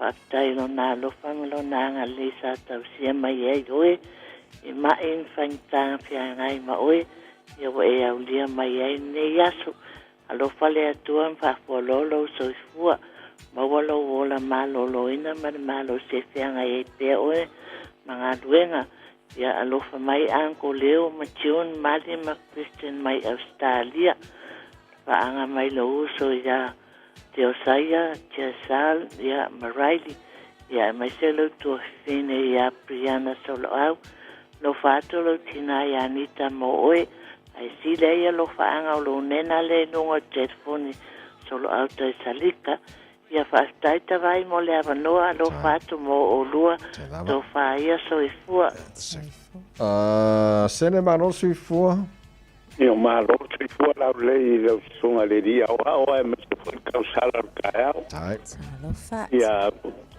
o vidia ko fa ia foi e va ku fa manga o la so fa nga o lo wa kaliwa ko ngai le so lu fu fa o i ulai no fa su ko lu ka sanga le rile o mercado ia tafu ia wa ko ngai no fasu ko kausanga ia ole taungi fo ia no ngalwenga ia lo fale ko fa popo ngi se kele no ola wa ma ko ke ma fukai amal kausinga ma ua ia olo fa anga ia wa ko yon ko fa finge o nemo o pepe machuli ia mai se ia anti mai Samoa ma New Zealand ma Australia ma ai ma ia fasi si de lo fa ma ua le lo ma ko o sene ma fia ia manguia le aso kavai tai na sene ma ni fo ia manguia le lo fa i lo tai ngai aso le ma ni fo le nei Taeao fo ia pe ana i fa mle ngal tai melia ia o le tato fa manianga le lo ilunga le emeli e au mai Kristen Earl. Happy birthday, Mum. Today we celebrate the amazing woman who gave us everything. your love, your wisdom, your strength, and your endless support. We're so grateful for all the sacrifices you've made and the warmth you bring into our lives every single day. You deserve all the happiness in the world, not just today, but always. Love you forever. From your husband Virgil, your children and grandchildren Alea, Nazareth, Amina, and Jamil. Whaafetai te lawa, ia manuia te lele asa soifua. Pea whanunga mai o tāra whamleanga manaura nei Taeao. Lelei se ina o na toe sia ki tasia tuli tātu i mele I ke I fwoi wa misiangi se si liu mai fwoi lele lale ia. E le au liu wale se. Ia se whai. Fwoi, okay, lelei, ele ai. Oi, koe saut kako whanau nia. Ia lelei, ia, malo se fua.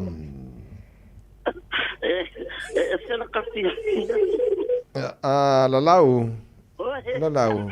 E ka pei forkane ki o ia ma saunga mai ka fa mungianga fa mo bone.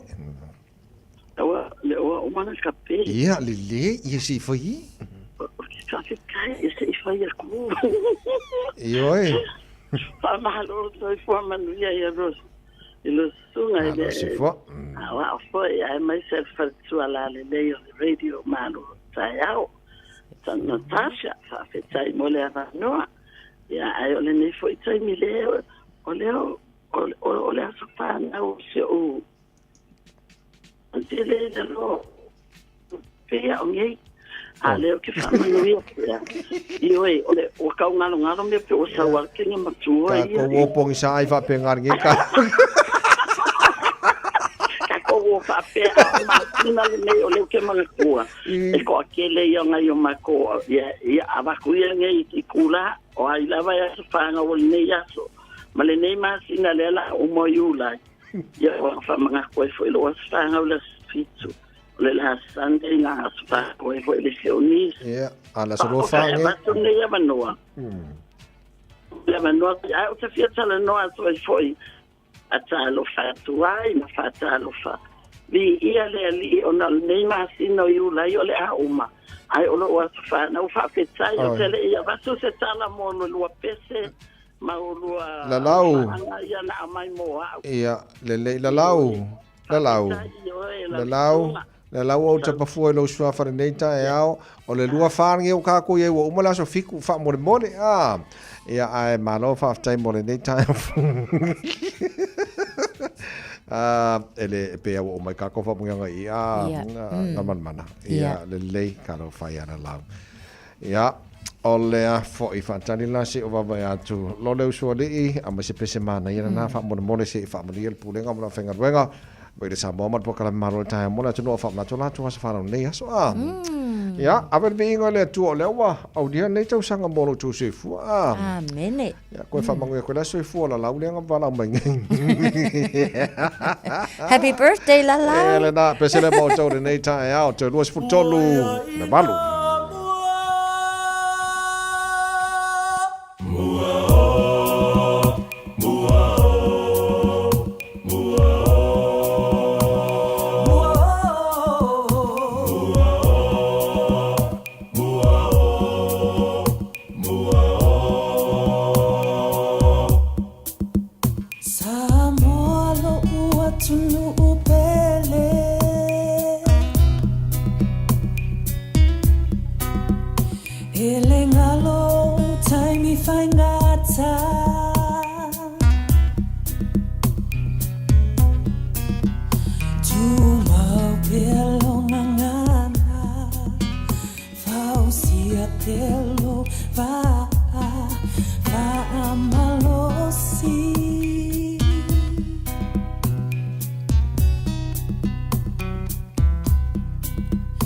Mana tua bea so anamua Mana tua bea so anamua Fa'alo alo I tangata matutua Fa'alo I tangata matutua Fa'avai hoi lea tua Awa lava e te fo I tua Talo vahe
This is the story of my warrior people. This is the story of all Polynesia.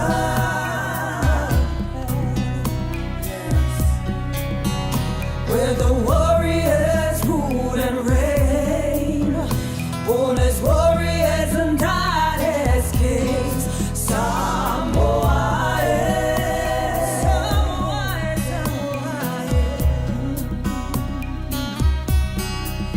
I wanna thank you for my freedom.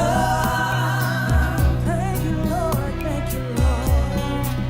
I give thanks for a certain destiny.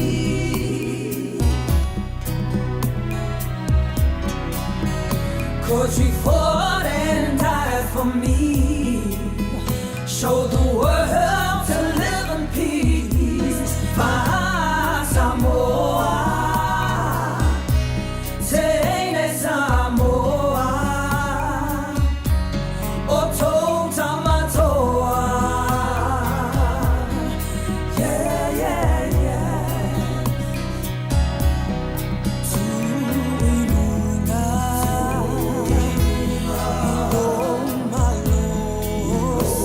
Malosi, Awa Etefefe, Ileoti, Ole Atuae, Pui Pui Oe, Yesu Leleo Leo Mamoe, Famalosi.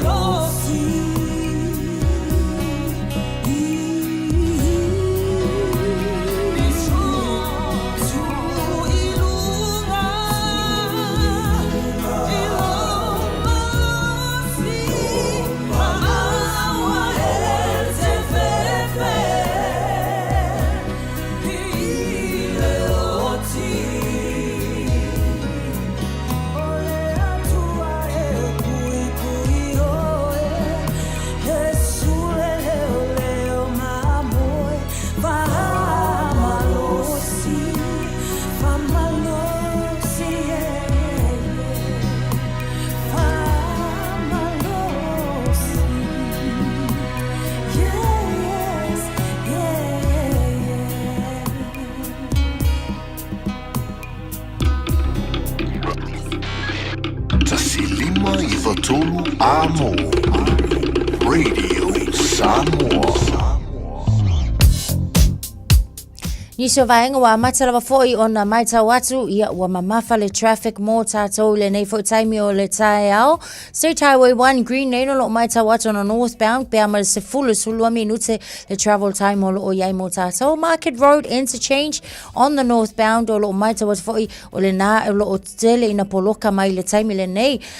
Mo le manu kau anga ia to Green Lane ia on Great South Road o le maita watu pea ma le valu se fulu minutes minute le travel time o lo o yai.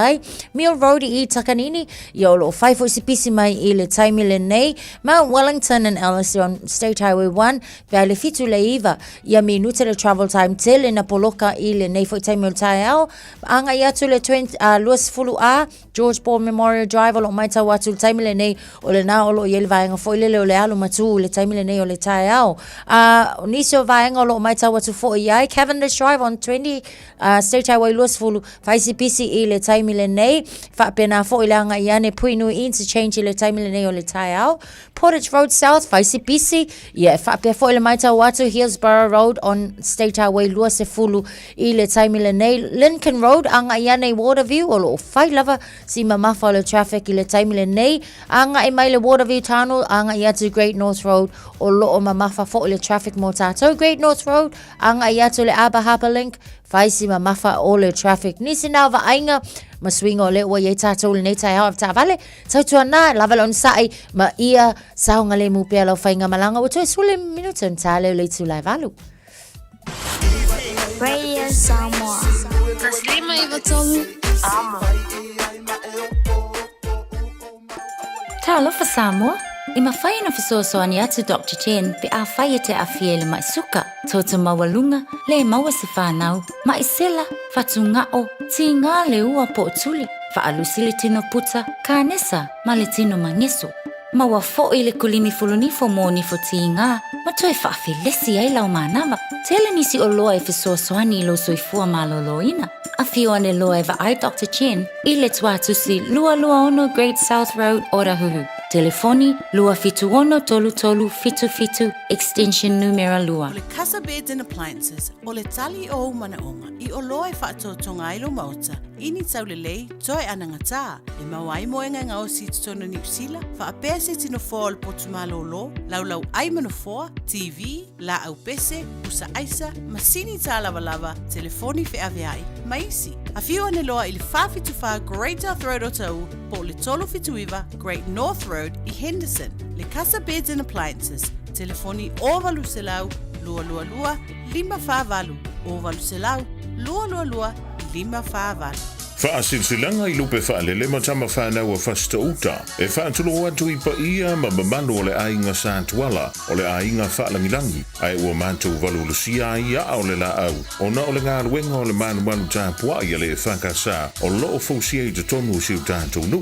E tālo sanga atu ai malanganga o le whaaloalo, ina ia tātou awai uma I le tātou tausala, a wāsef sosoani mo le ngā luenga. O le rei whaamoemoe o le awhaia I le asto na ia solus fuluono iulai, I le mautau Samoa I mangele, o le a amanta I le sefulu le Taeao mai mawhai o le whaapsotai le komiti, mo le whaamawina o la au tautau sala. Whaaptai o lo sainia ai ono pulu whaaea whale upolu, I le olu a tasi whalua fitu valu tolu o.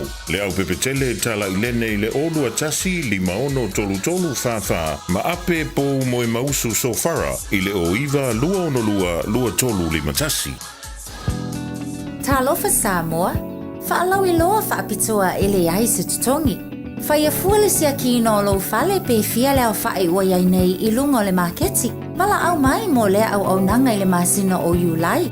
E tuina lo sua whai tutono le sei. E te ona manu malo ai I le se fulu afe tala.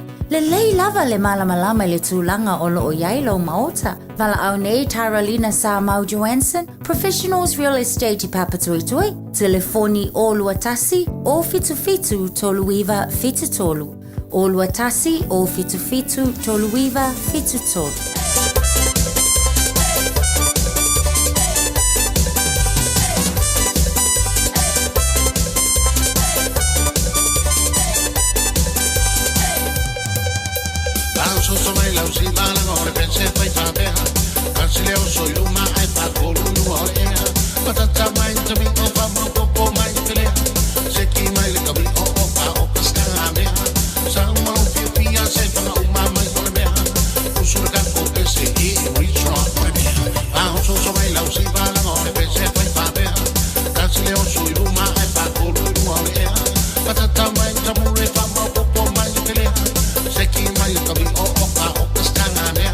Sa uma lo pia se para uma mai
tonight mati jina vai lua le na fefe ya lele ya.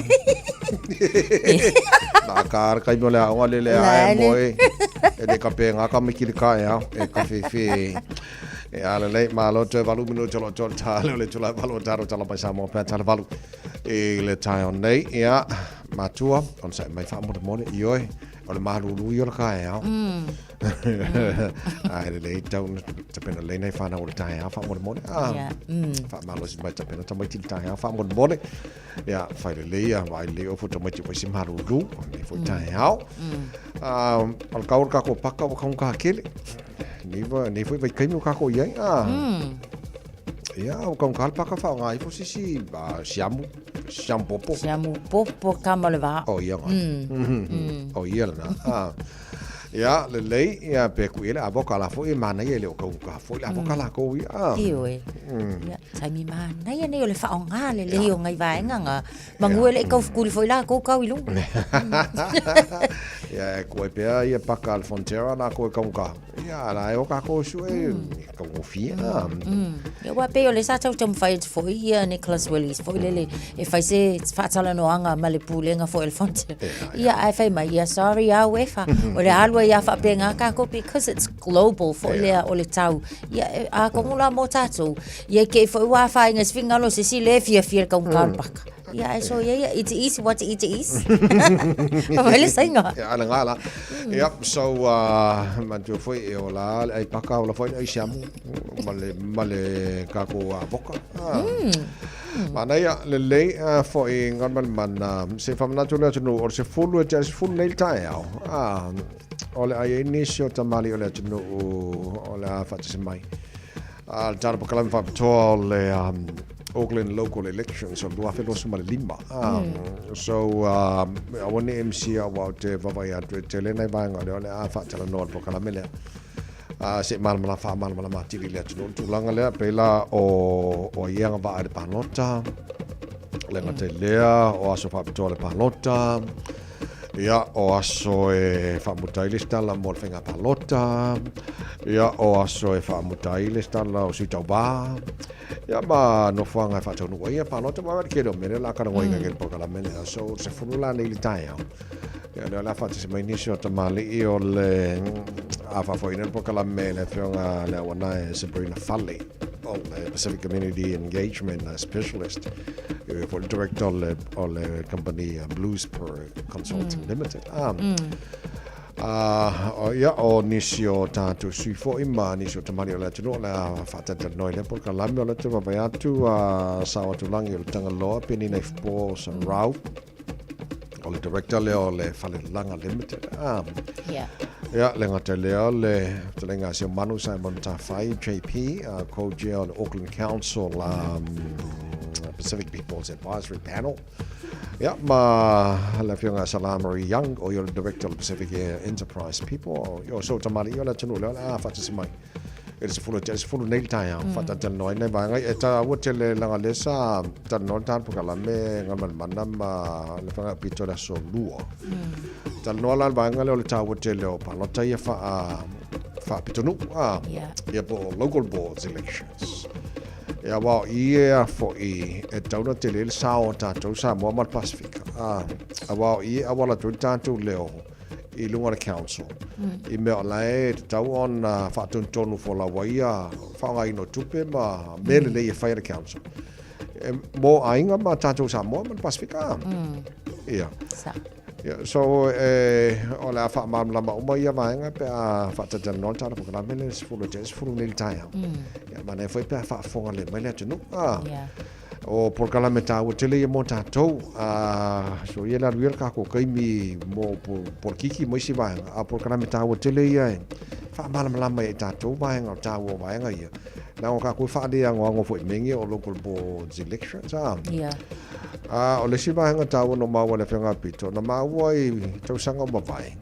O le maua lalo I o le numero tātou sa maua Pasifika e whailato pānota. Iau te le lopo le malamalama tāu o pānota nei. Ia po le angoango iei me tāua. Ai te le sawa. Ia.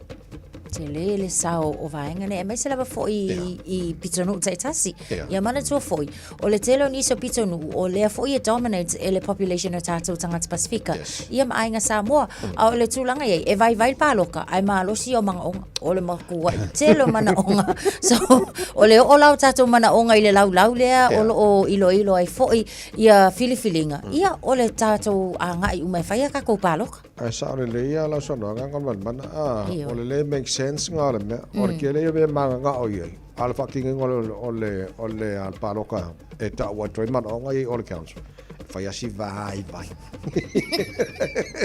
e wai so fa fo mal full nail time tat bokla mena lo fa tu ngai na fo e wal fa fo mal tu I fa mam la man telo nei banga ye mo tanto fa popo e marco anga fa mal stino ai Siamo poco a corcaya.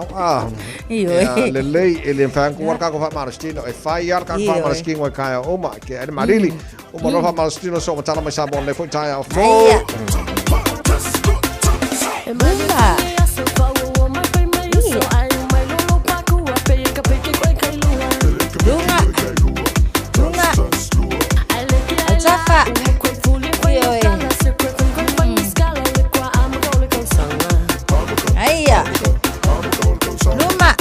Io e puno. Aia.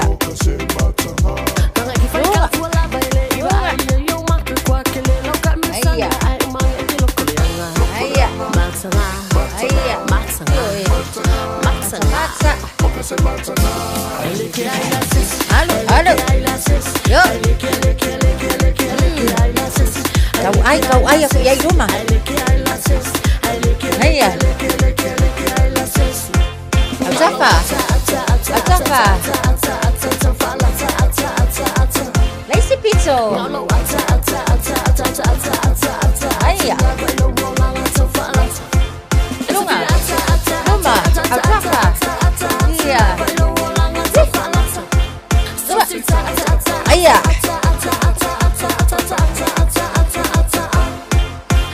Luma. Iya, aksa yai. Hihi. Sebalik. Balik. Ayah, luma. Sautua. Luma. Ayah, sawi tua. Autafa. Yo. Ayah. Luma. Ayah. Ayah.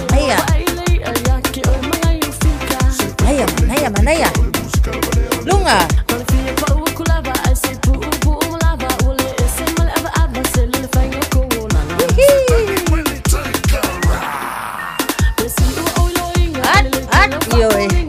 Luma. Tua. Ayah, mangaya. Autafa. Musikone. Ayah. Vale. Iya, seku ange Luma, seku ange. Iya, malo mana betonu. Mana vai fa fotonu. Fa fo mania selele ne ya soifua.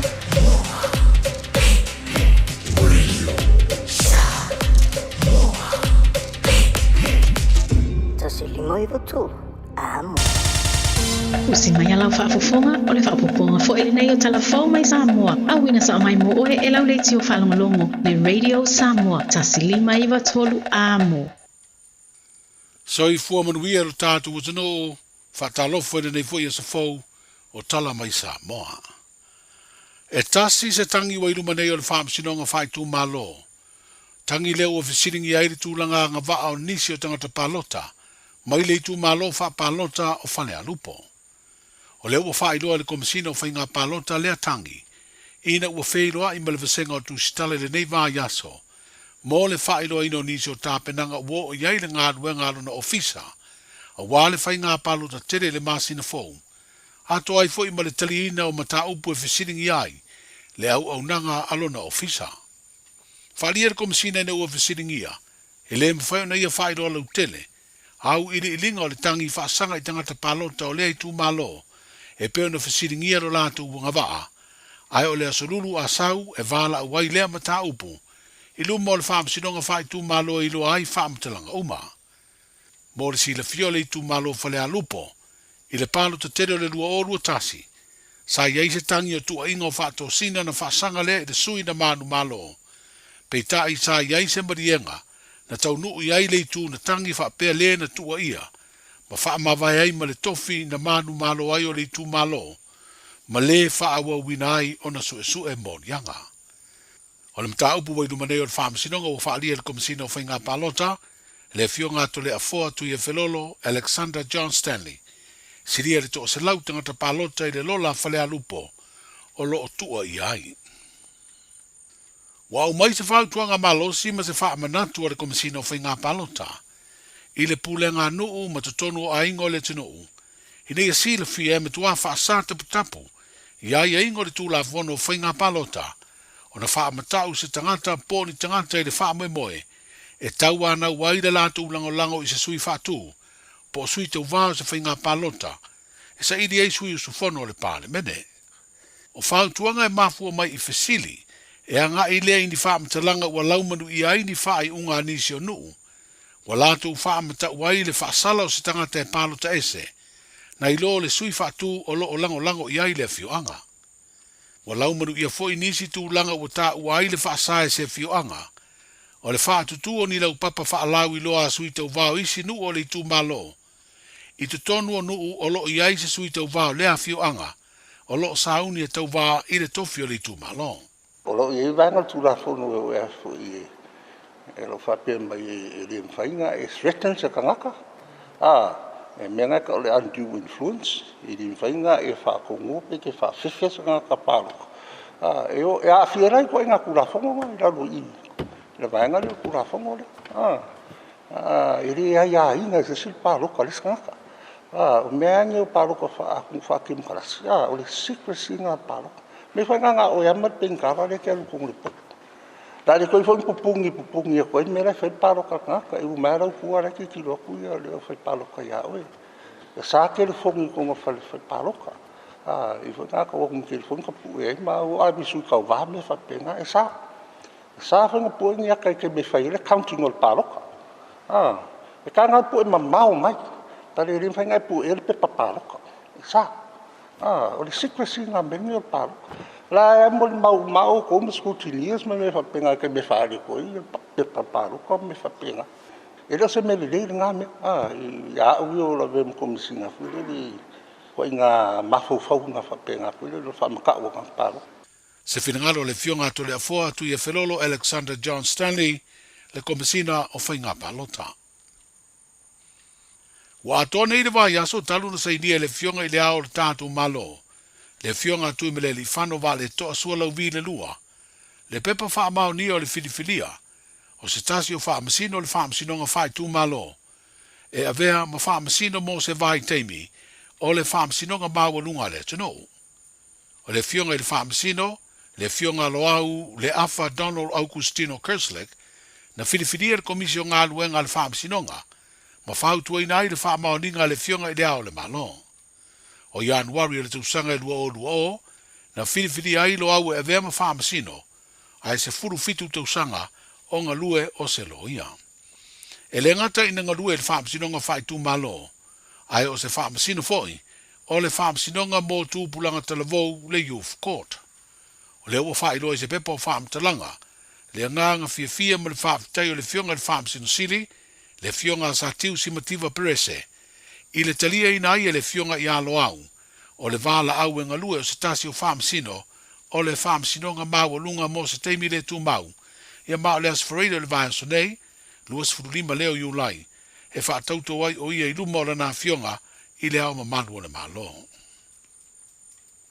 O se mata upu tau whamsino nga na su ina i se tangi, a se tama i ta isanga lua le matua i leo o Environment Trust Incorporated, po le meti, o folosi ai se whaai unga wa wha lea o ngā haere whina unga le tutangi. Lea na mori ai lea au nanga tū maoti. E lea tangata whai ngā ruenga i le soli tū la whono leo le whaate eina o ia. Malana ngā ruenga wa se furutasi tau sanga o ngā rue ai. I wha maunga tu ina atu e lea na tangi o aloema le au pepe na whina wai. O le soli tū la whono le whaate eina o ia. O na sa te tau na maua uma na wha mnianga.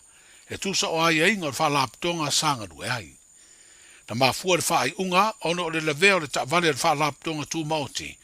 Le ana whai ai le whaai unga le komiti whaatonu o lo pulea le meti, e wha muta le au nanga le na tangi, ona ua ia soli ai a inga e le te tau, ona ia wha o ngā le ta'vale le wha laptonga i teimi ua mana vai ngā luenga. E iei maisi a mio a le na tangi o lo whaai loa, i le tusi le whaatonu o le meti, le sunga ia Dr. Walter Vermeulen, na mafu ai o na talia le komiti whaatonu le whaamutaina o le toe whaafai ngā ruenga o aloema. I le ilo ilonga le whaamsinonga maua lunga o le mata aupula nei, na taunu uai le whaai unga i te ena ma whaalea o ngā le tangi, ono o lo tāle whea ngai le whaate eina o lea tangata whai ngā ruenga, ma mafu anga na whaavai ai. E whaamuta le ngā ruenga le na tangi, wo olo na tutongi le fast food wafe i le tausanga. Mo whamawina le nei masino i ulai se au wha inga māua e, o tangata i atunu o le Pasifika e au fia ima Samoa, ua maua maa fia i aunga o le ngase o le fiva pona aivi, lea se furu waruafe fitu se lau ono se furu ono. O le furu ruafe o ia ngase na wha maonia, o aunga o le fiva pona aivi, ina ua mae asu e suenga whaafo mai. O wha iloa ia wha maumaunga, ele wha laptonga le soifua malolo ina le lulangi, au tau ma whai ele mta ngā ruenga le soifua malolo ina le tātu o tunu, e wha tino pui ngā le mamalu o le tunu o alala, i no fuanga ese o i tū malo o le vai maunga, whaleata, sanganga, ma se vaenga o le tū malo a ana, lea o lo pito to tele ai tangata ua afia i aunga o lea wha mai. O wha ilo le mta ngā ruenga le soifua malolo ina i ana uwala o feso o tainga, le toe whanga solo ai o le ngā ruenga o le whanaina leo no fuanga, o lo no fo ma tautu fua i namu, i no fuanga o iei whale a onga i tutonu o iei tū malo, ia malo o whai ai fo i ma porkalame wha lawi loa, e wha ido ai au wala o pui puinga. E to lua whana witi ro tātu wazinu ua wha maonia, ua whano ola ona o aunga o le ngase o le fiva pona aivi, po le tenki fiva. Wheroa i a Taeao mo le taualunga o le ngā ruenga, soifua. Talofa, we're the Katinas. Talofa, this is Pat Lam. Talofa lava o aola pi marina. Mau pelo li tio. I le radio Samoa tasili mai tolu amo.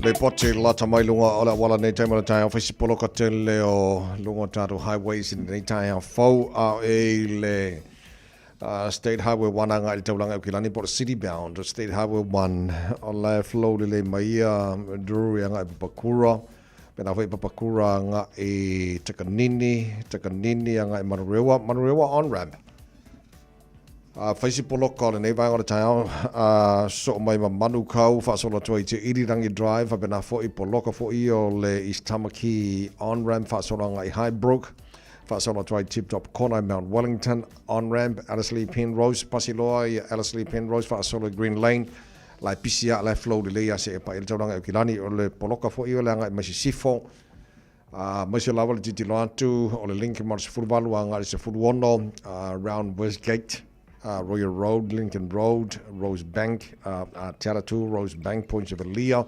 vaenga poloko mana mo tātou malanga mai sifo. Nga i le taulanga iau kilani e a fo i au e lunga le luasifulu. Malanga mai le sifo nga i saute.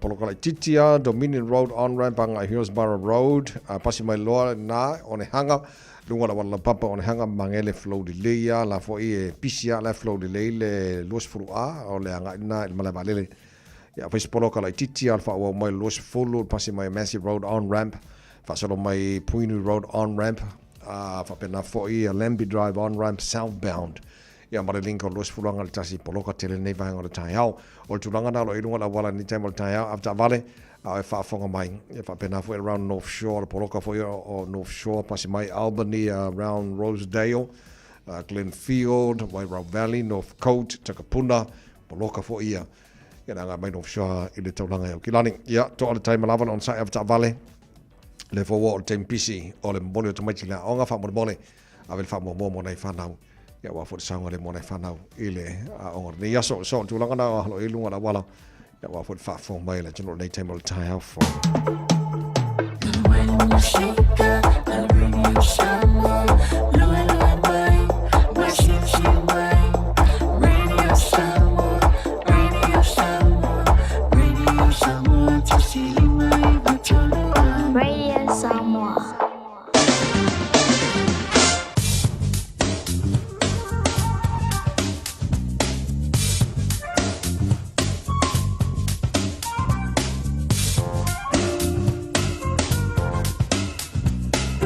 Paikalla tamale talo nei time ole Taeao fo se o vava ia tu Samoa la o le luas fuma fa le vela e o te lei vai Samoa e tu mawinga langi le le tau Samoa se vanganani se vai ngola tno e pa o timo ile nei fo ia stofi faina o luas fruiva ngal tol se fulu degrees Celsius modu ngala vela le Samoa le so luas fulu lima e lona mawalalo panga o mala tata poklama fa fong mai Samoa lungal Facebook mari YouTube o Samoa la fatu le Taeao malo lava ia le soifua maruia.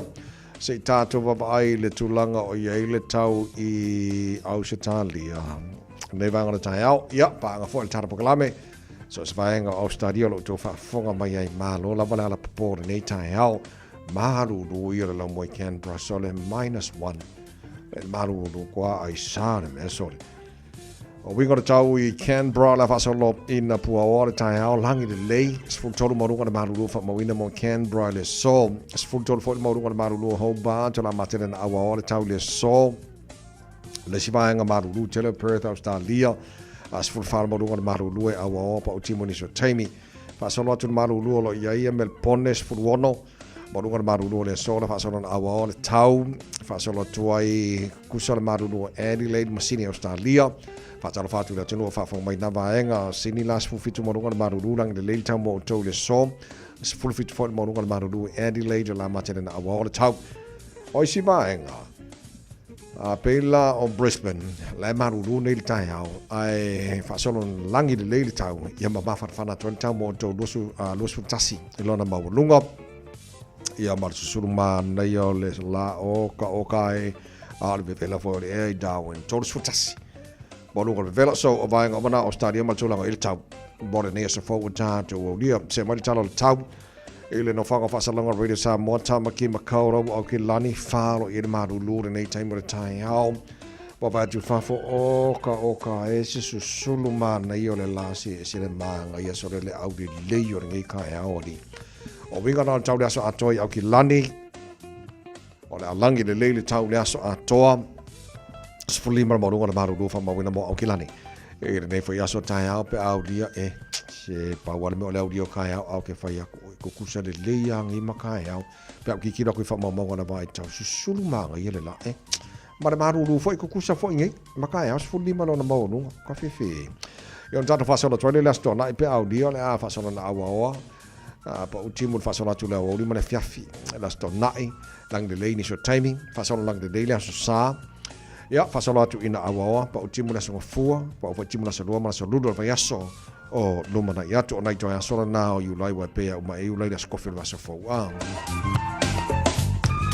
Ia, o tūlanga na iai, ia le tau, mo tātou inei au kilani, fa pena foi Australia, ma Samoa, ia, tātou lo alalampa pa au ni sa vaenga o New Zealand, ma ni sa vaenga o Kilope, ia mana tolo maruia malitau mo tau ile nei asa fo ata to ria o le tau mo already Samoa falima eva tolu amo o le ua se fulima man afara wati ai nei tu la valu o taru tala mai Samoa pe ona fa fonga net no fa ta fiti fo na taru tala mai Samoa nei ba yaso o le atu fa sala wina mo e pa tala tu la se fuluma le lua na o le so mar fitu po ana nei tau lunga o taru tala mai Samoa ia o le taru valu ile Taeao o na o fa fonga tu ia le po fa longo tele na o me lo tupu Samoa ia war se fia le tunu le ngata au kila ne so se tafora nei fo ki lope ma na ia fa longo atu le fa mani no ina le komsina o fenga panota le fenga to le fo ia tu e fo lo foi Stanley ia le tulanga ia fatina ino le ia te tau o tangata e whaina na panota e se le mangaia o le lei o whainga wha temo karasi tuu le avanoa, tuu le ia te tau o tangata whaila na panota e le pule lesi whainga o le panota karasi tausia ia whatontun folau waile alo atu la tunu umala na whainga panota ila so se fulu iwa masina fau o kuso a tu langana iai a fifia tele fa no ngatu o lo matua e fa manino uma e le fengona kom sino fenga palonta ia tu langa uma ia mo fenga palonta la tino e le masino kuso ia tapsia tatu taruia ala fa mai le ia ul masao manuia le no la tino la fenga palonta e na masino lo mana yatu tu mo already samos falima iwa tolu amo na ua se fulu man fitu te anele tu la e valu ia o se mai la fa fonga la fa fitu neva yaso tato mau fa Samoa.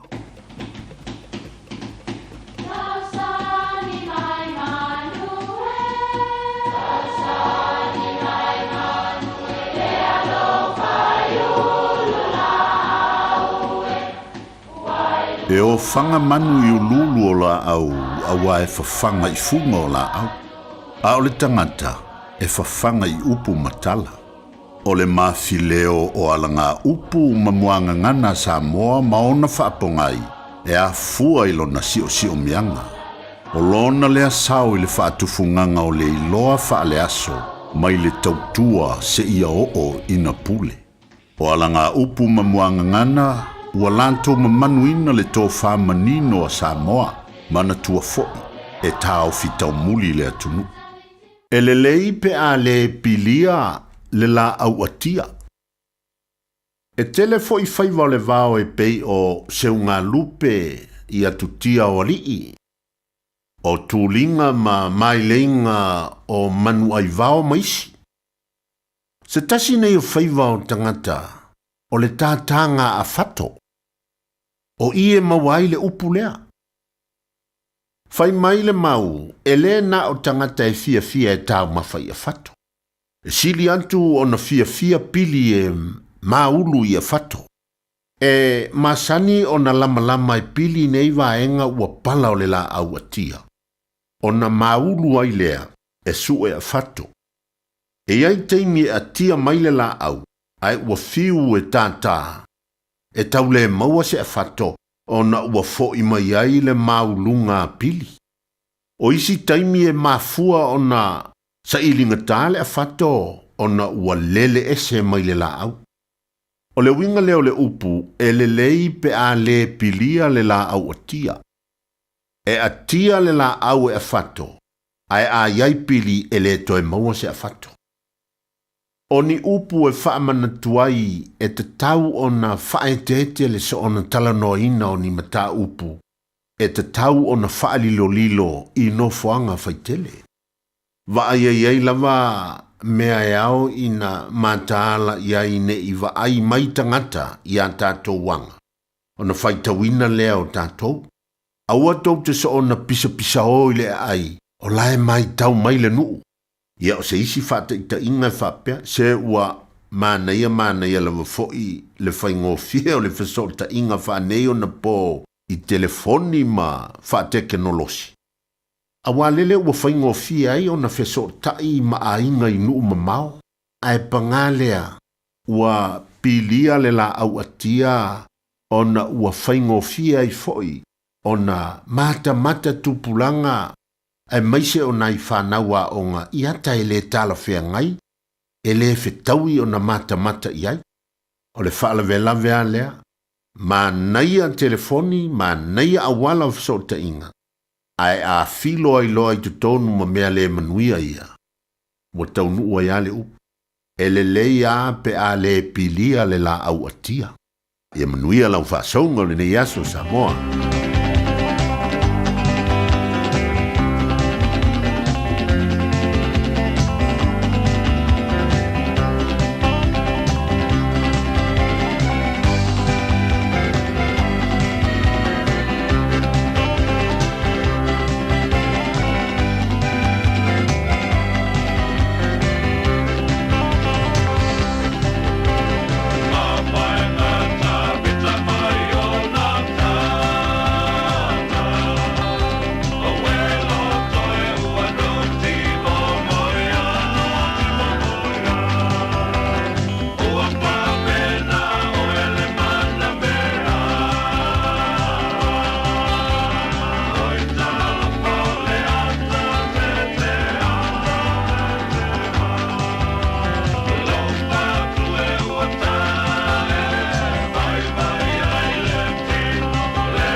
mai tu. Amo.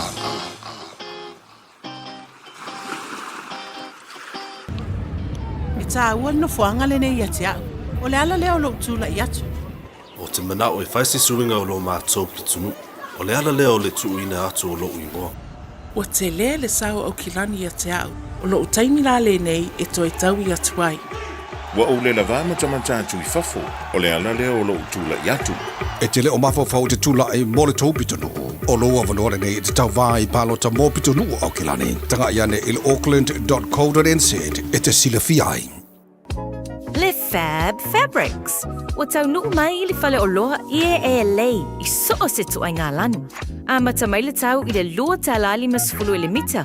Tele fo i ma ia lava lava ua maua i le taimi nei. Tele malaro anu hae ho wha amau fai ofu. Me amata mai le tai tā la i le pepa. Ai luos fulu wha amau. Le Fab Fabrics. Lau au nanga e fsoswani i so se tu ai ngā suinga. Matala fitu aso o le vaiaso. Tuatu si tasi whao no a Harris Road, East Tamaki. Au tafal Pampentini. Ale Z.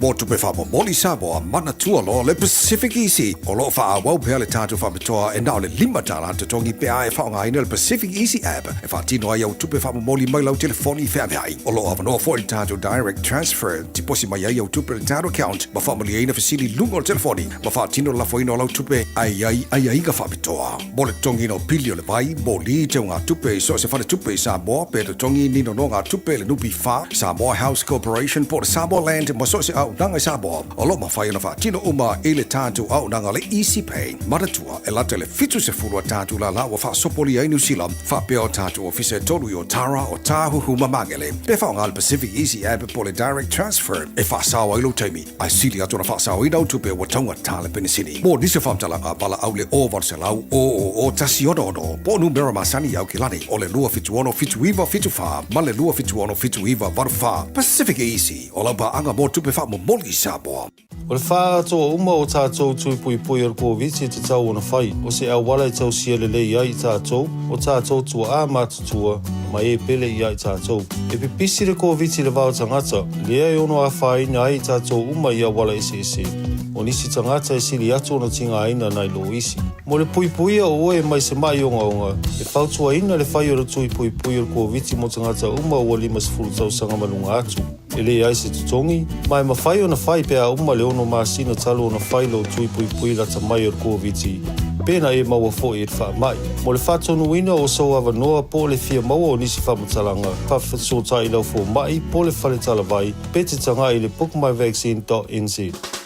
O i sauni malanga i Samoa, manatua loa le mana rentals, e maua so se taavale e te fili mai ai, e tusa ai Malu manao. E mawhaiona piki le taavale i le malewa lele i whaleolo po o whangaligi. Whapealo tātou ofisa au tui ala fua, pe mawoli atu fo i le whaletali malo o loo e whamautu ai ngā whaabitoa. Lo i le tātou insurance cover e te fili mai ai, ina dei tupu se whaalawelawe ai o loo iai le puipuinga. Manatua lo i le tātou account i New Zealand, pe lafo sa fo i le mana rentals e whaonga ai le Pacific Easy, pe whaonga fo i lau credit card, e whaatino ai le tongi ina o lo sa. Monisi whaamtalanga wala au le Pacific Easy i le ovalu se lau o tasi ono. Po numera masani au kilani o le lua fitu ono fitu iwa fitu wha, po le lua fitu ono fitu iwa valu wha. Matalo sanga e transfer o e i le moana, pe asiasiane i le Facebook a le Moana Rentals, po le tātou upena te wha ilangi o le moanarentals.com. Moana Rentals o laupaanga e taitoloina oe, a oe malanga asiasi i Samoa. Tau mara Samoa sfalima iwa tolo a moto e lua se fulma le iwa, portalame tua ele.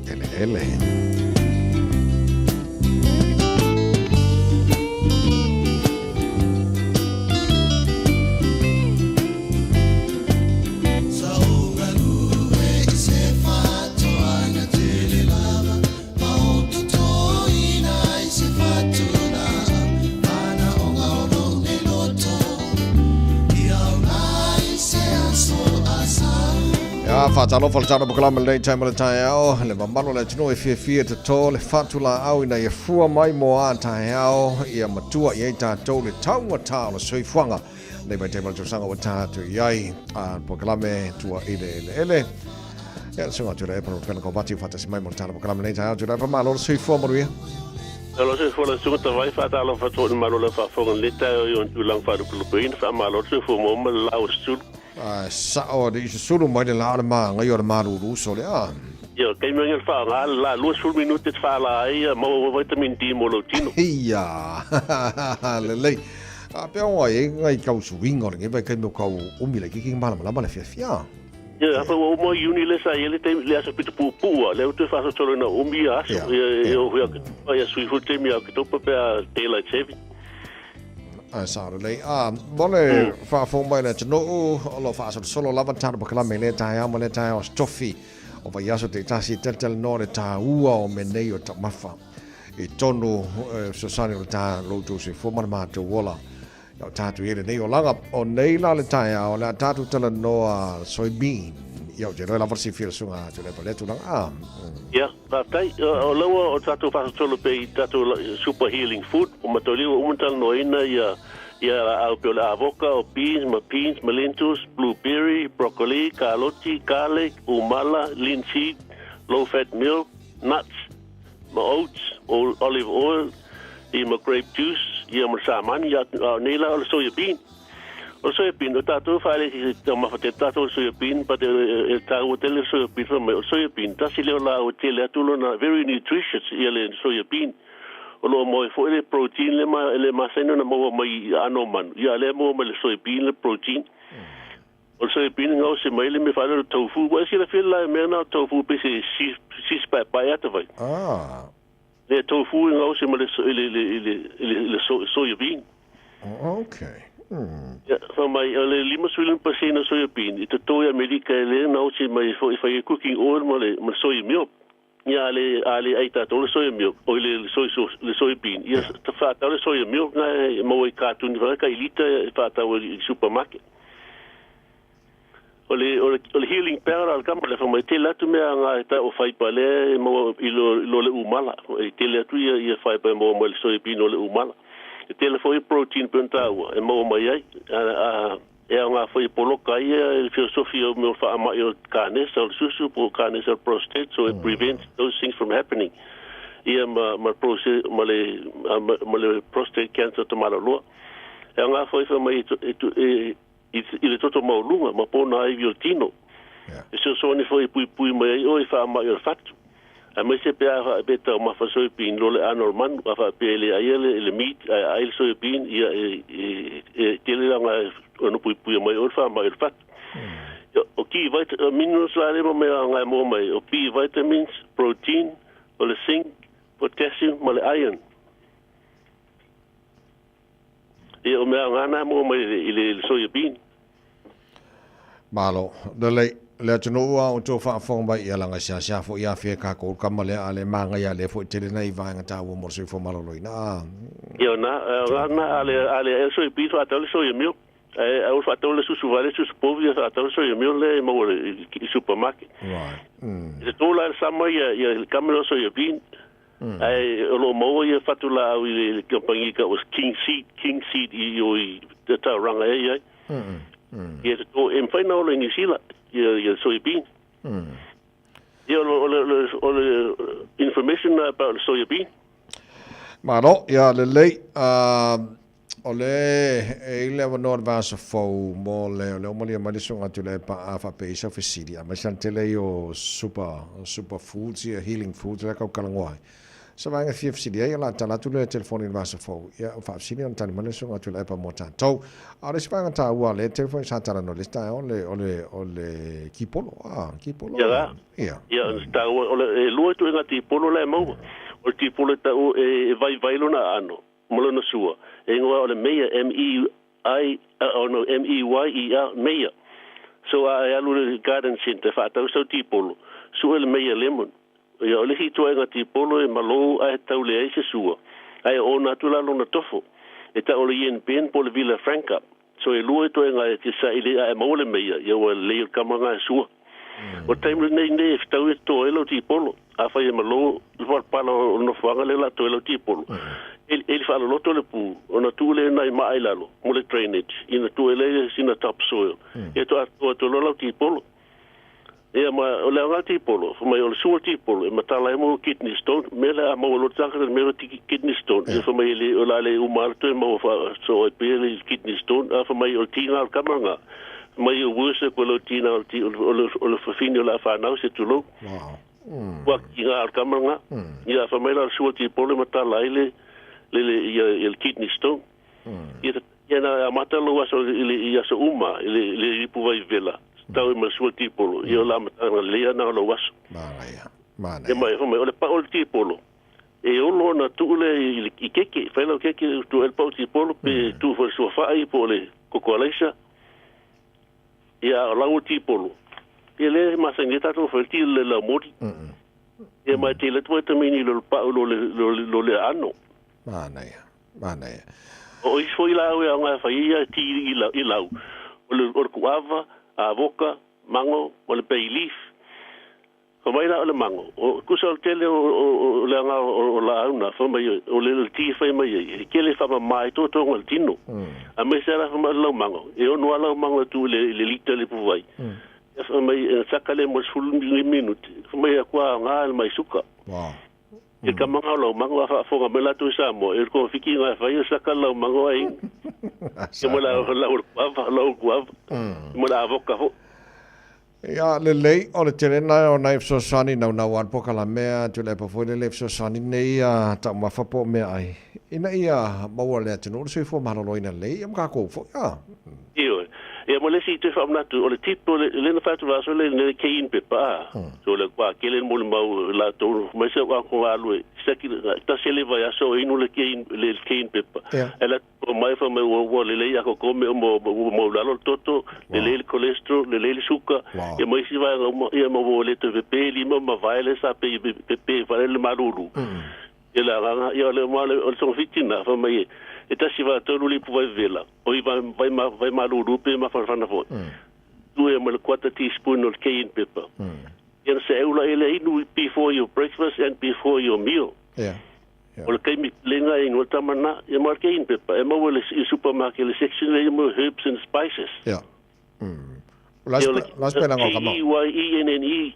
CEYENNE le cayenne pepper ia le na malo fa te tele o tele nei vai nga ma tango fiol nei foi tai on ta po klame mal fa mo lo so sani le tno yo ka ku se ala nga a fa no lo se fo ma ko wo le vai di le o ta ma fa nga moltino ia ma man tu le tato fa plus te ia tele tu me fa la invest po se ala o telefono lo sa mo lo su fu malo a tele me no rale vitamini qua que le se fia ka ko pui fa moltino ai sa le a fa tele so tu le po molta por klame nei Taeao mo nei aso io le ta pe no me sil mul va so la lenta po fe na talia fa silile la a nei mo nei aso ya okay fa so foi le so nga le por pena ko vati molta por klame tua ele nei fo ia stoffi le tu mo re Samoa sponima eva tolu a mo in auto los fru minuto to talo le jula e pato pauna minuto lo to Malu le Taeao tato matu na monita to chila ong le Taeao ma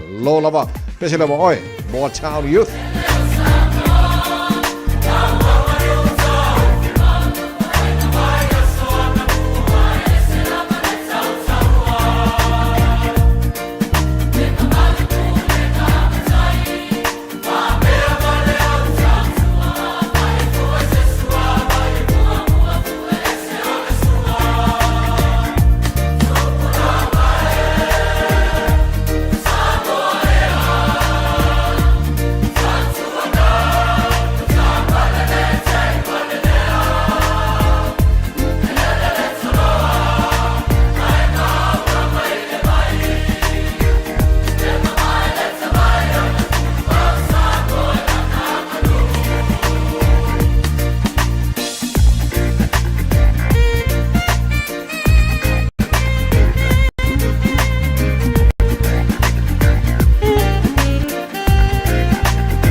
Taeao o nga lo se fulu te se fulu nei Taeao i le porkala me fa petoa fa malmala mal telo baenga mo Auckland local elections al dua felo suma lima e inisio tamari o le tino la fa tasi mai fa te no nei baenga o mana se fa malmala mal tino o e anga va pa lota o aso fa to pa lota aso fa mutai le stala mo le painga pa lota aso fa mutai le stala mo auto va no fa fa to e pa lota sfulo tali sfulo nei Taeao Matalena fa vi fiago Taeao good morning.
Talaflava o David Tua le nei, o lo e whaafonga mai pia i le Radio Samoa, tasi lima i watolu a mo, Samoa i manuia lau whaafonga, ma lau whaasausaunga. Yeah.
Whakakaka mala matau apa ula ia le nā a maila ia lau ao a watu lo lima o ta ua whatua whao le tā maru le Taeao le nā mora nei whai as tofi tanu telefou pe a tale tu la e vai le Taeao nei so a te tia whana tusti tia mal pokalame whiawhia mai wha wau tu tua Samoa mo oi nei as tofi maru no to ora nei te vai meni maria lava nei asa soi fua mai manu ia Tau tai mai no uwa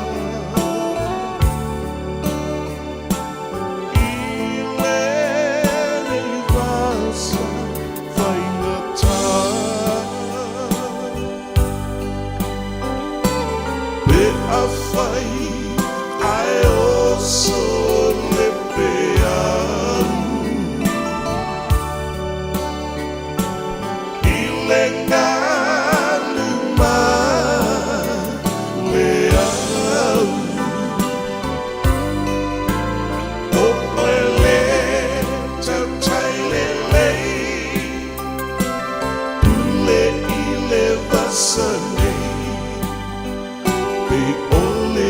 si atina fa per oi ile fa en mawai len malu ila u feeling I took a feel suli ole manuia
Talafatu from Montero, New Zealand, Fafamaya.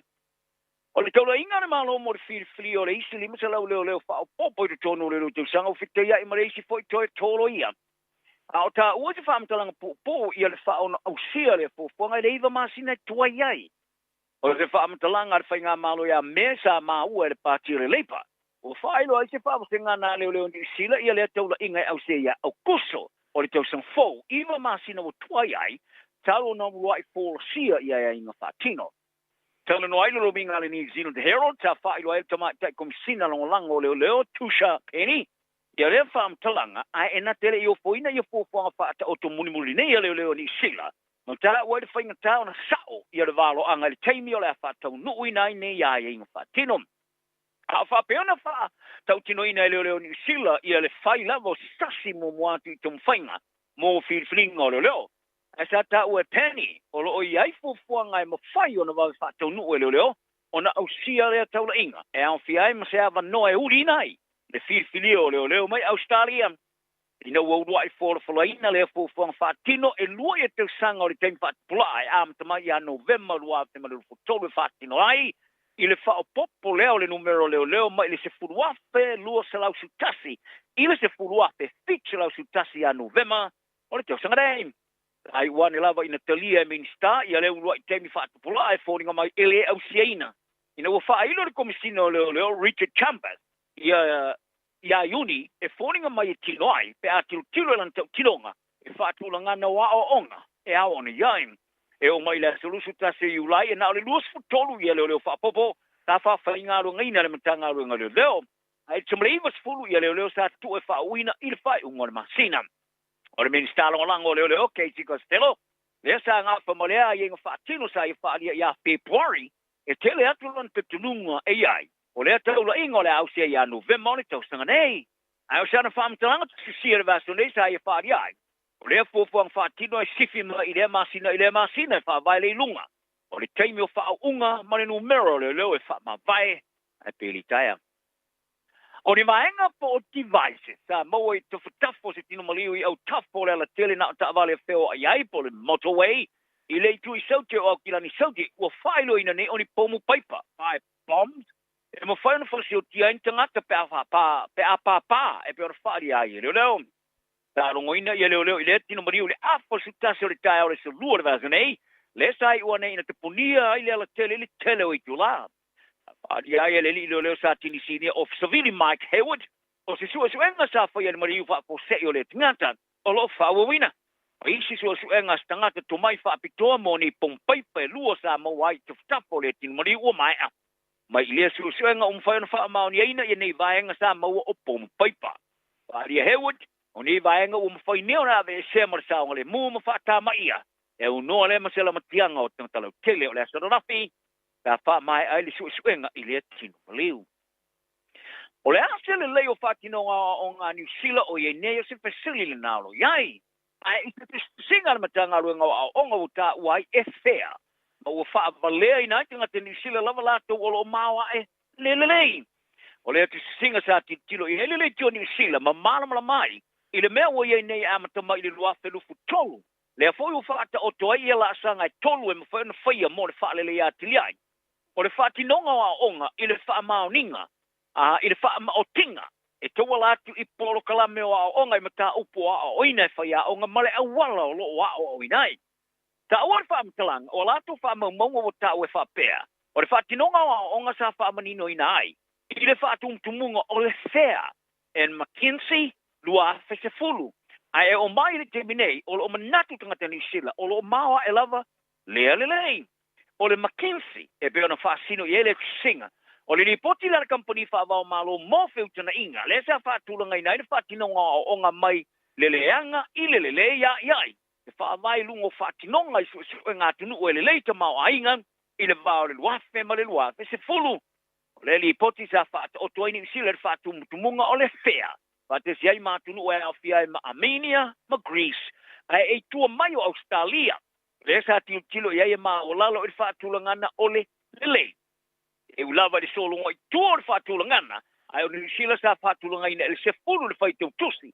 Se fulu tasi le scientisi. Ma le tulanga luas fulu tolu le matematika. I le lo minga pitola tamai nei sa lo mia tunu. E le leita ma o ainga mosuenga o le pisa.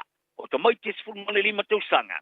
A whaalia e fo i tu singa le matanga ruenga, O le fōsileina o mata o fōua o ngai lua marfitu e au noa ma se langolango le leista ma kuai a fita auli moa onga. O mata upo tangata e a while ngā singa se le tenki whiwa le Pasifika o piru sili ato na mawalunga ua iei nei telu mai le lua se fulu mreono. I le lata le se fulu i vafe o tangata wa fia. E bera whaari aia le mata whaala aporo tonga ra soi fō malo loina le lulangi, le World Health Organization e po le o le numero 4 o maua mai a to wivi i ani motu i le tulangi ma le pipisi ma le arurua e fo i le numero tangata e a fia. E vasto ruai. Fa mauni e Samoa ista mai titilo na lua sa a fia le tenki fiva sa whano le ola le tau sanga o mawae. Ma le ato o tuanga e iwa i soi fua ma ola sa whano e yeso tanga ma le fiva i le tulangi a toa. O le whaatonu mo le langolanga whaapitio le Pasifika le whaara tonga le soi fua maloloina le lulangi Dr. Mark Jacobs i le porokalame le Pacific Wave. E whapean, o whaamaumaunga whaai tulangi a iulai sa whaailoa i le numero mata upo tangata e masilomia le a fia le tenki fiva. E se fulu wadu wate te lau te fulmara a ono sumaleono. Te numero pita silia tu leona mawalunga telu mai le lua te fulmaleono. Ma whaari ai, wala tu wa ai le whatu pula i le tenki fiva le Pasifika mo le ilo rifo, ma le lua se fulu tu sanga o mawai. E a tiu tilo se fulu tu sanga o mawai atu nei. O le meolo tiu tilo ia i le oso mawalunga iniso tu sanga, ona tu e palasi po i le ilalo iniso tu sanga. E Jacobs, o le mawalunga o le numero tangata e a fia e mafua ma i le lau telo ni mea tonu e a fia ai. O le whengasolo ai o tangata le vau mo tu le Pasifika. O swing o le tau, ma le whisifia e o le whaangasolo o le tau i le tulangi, o whaatupulo i ai fo i le matilo si o mi ai le salalau o le tenki fiva. E bernea, whaari ai, e Jacobs. Talonga le tamta alo umi le leine tu ale o Blacks, Anton Leonard Brown, o le amisia le tamara sanga tu palaka Pasifika le tu sanga fōu. O se vaenga ona na whengainga te alfa avai te mia Japani, sabbatical. Ona na whengainga o iei nei, o iei sea vaenga tia e whatangai, ona te alo mo sin taimi lea kapu, lea mai ale au ngai whai ungo le wafi maliru fulono. O le whorfulanga ona na whengainga fōu lea soranafi o lea aiei o ava no mo le All Blacks, lea o le Chiefs, ma le awa wai kato o le tamara sanga au whai tumalo ni sila le NPC, lea au lia le wafi maliru furu valu. O le tau le tosu tau sanga o vans furu ona ta alo fai tauri o ta alo ai more o Blacks. Mai o le awa ia tune ia ani savea i le kalapo le Kopi Steelers, mo le tamar sanga le League 1 e Japani. Ma toi whelo e foi malona whai a onga momo le Chiefs, Dave Rennie. Ma le foi uso ta alo momo le All Blacks, ma le Chiefs ia Brody Retallick. O lo avea i maka Piteni o Leonard Brown ma savea. Le ato i tali mai whanua nei pe a mai a masino la ta alo Japani ma toi avano ai. O le tamar sanga le All Blacks ia iulai, o le tu sanga a sau. Ta whangai e tia le au whaavau malo le Leona Peritania mai lani le au filia tangata apoliki ma le Pasifika i Australia lea, First Nations and Pasifika 15 por FNP. E sama whai lau na tafi o fia le Leona le lato manu malo le lus fumali vai. O le Leona le iai lava se whai ina le teminei o le lato ta amarisanga i Australia. E le whai unga le vasanei e le lato ta alonga whai taulia no na lua ma le Wallabies. E le ta alonga whai taulia mua le sa manu malo ai. O le au le First Nations ma le Pasifika e whini mai tamta alo laka pi a poriki ma le Pasifika i tu tonu Australia. O whola sian pa ia o ngā lupesari ai lauri Joseph Parker Andy Lee e ni tulanga whainga tau ni whai unga whaia ala ne tampuso.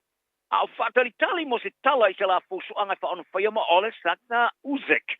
Ma se awa noa a veai ma se champini a ia e o le pangama mafa o le lorangi. A whai le tono. O li o le champini mo le rangi rau panga o ngā tono ma se whaia o ngā oi o foi na foi. Te tilo se tu a ngō fuso e whaia i nai use. Le tama Ukraine, leo o whaatulanga ina neo se tangata fuso pito mawa e tu leo au ngā tūpulanga ese le rangi. Ina ua mai o na ia whaato ilo loina Daniel Dupois o Britannia. E le whai ungo le vai asto ina malai tele le Wembley Stadium. I ngilani. O le mano malo Uzek ili tu yoti ili tamarasanga lima ua vei o ia mas te ua tangata fuso le rangi. O whaarua no mano malo o champini a ia o le pangba mafa po le undisputed champion. Ma se tangata fuso fo isa a vei ma champini a ia i o le au pang. O champini mo le rangi o le pangba mafa le WBO. Tato e tau iwi mai ma au se ali tulanga mua e whaatula fono i nai o na ialu ina le champini ta ia umia mua. Le ea o fia i fuso lo umia e Uzek. O temenei, wa avea se malo lo Uzek mai fuso anga le mai aion whaato ilo ino Dupois. Palana fufuanga mo se isiona fusu anga ni rumanai e nā o ia e na te roina. Talonga ye li le por kalame ale the Ariel Helwin show ilunga le YouTube. O le vava ai pe o le vava ai pe fa pe fer tulanga o le anga ia ile te urmanga. Ma ye ta wai ele to e fusula vai paka ter mai te pori. Mo mi ai sana fusu anga fa ia. E ai ni ngo wa ngia te loanga le si o se fusu ma paka. E ta pena ia o fia ma etit. Kapayel o sia mani. Le numero tasi le luino il champino lo langa le WPC le fo ia umia usik. A to wow. O fata o to elia si tulanga pe sili ona le e ai. No wo ia falia o paka ma Taeao o lo to fa ia nei si tulanga pe sili ona le o ala fustu.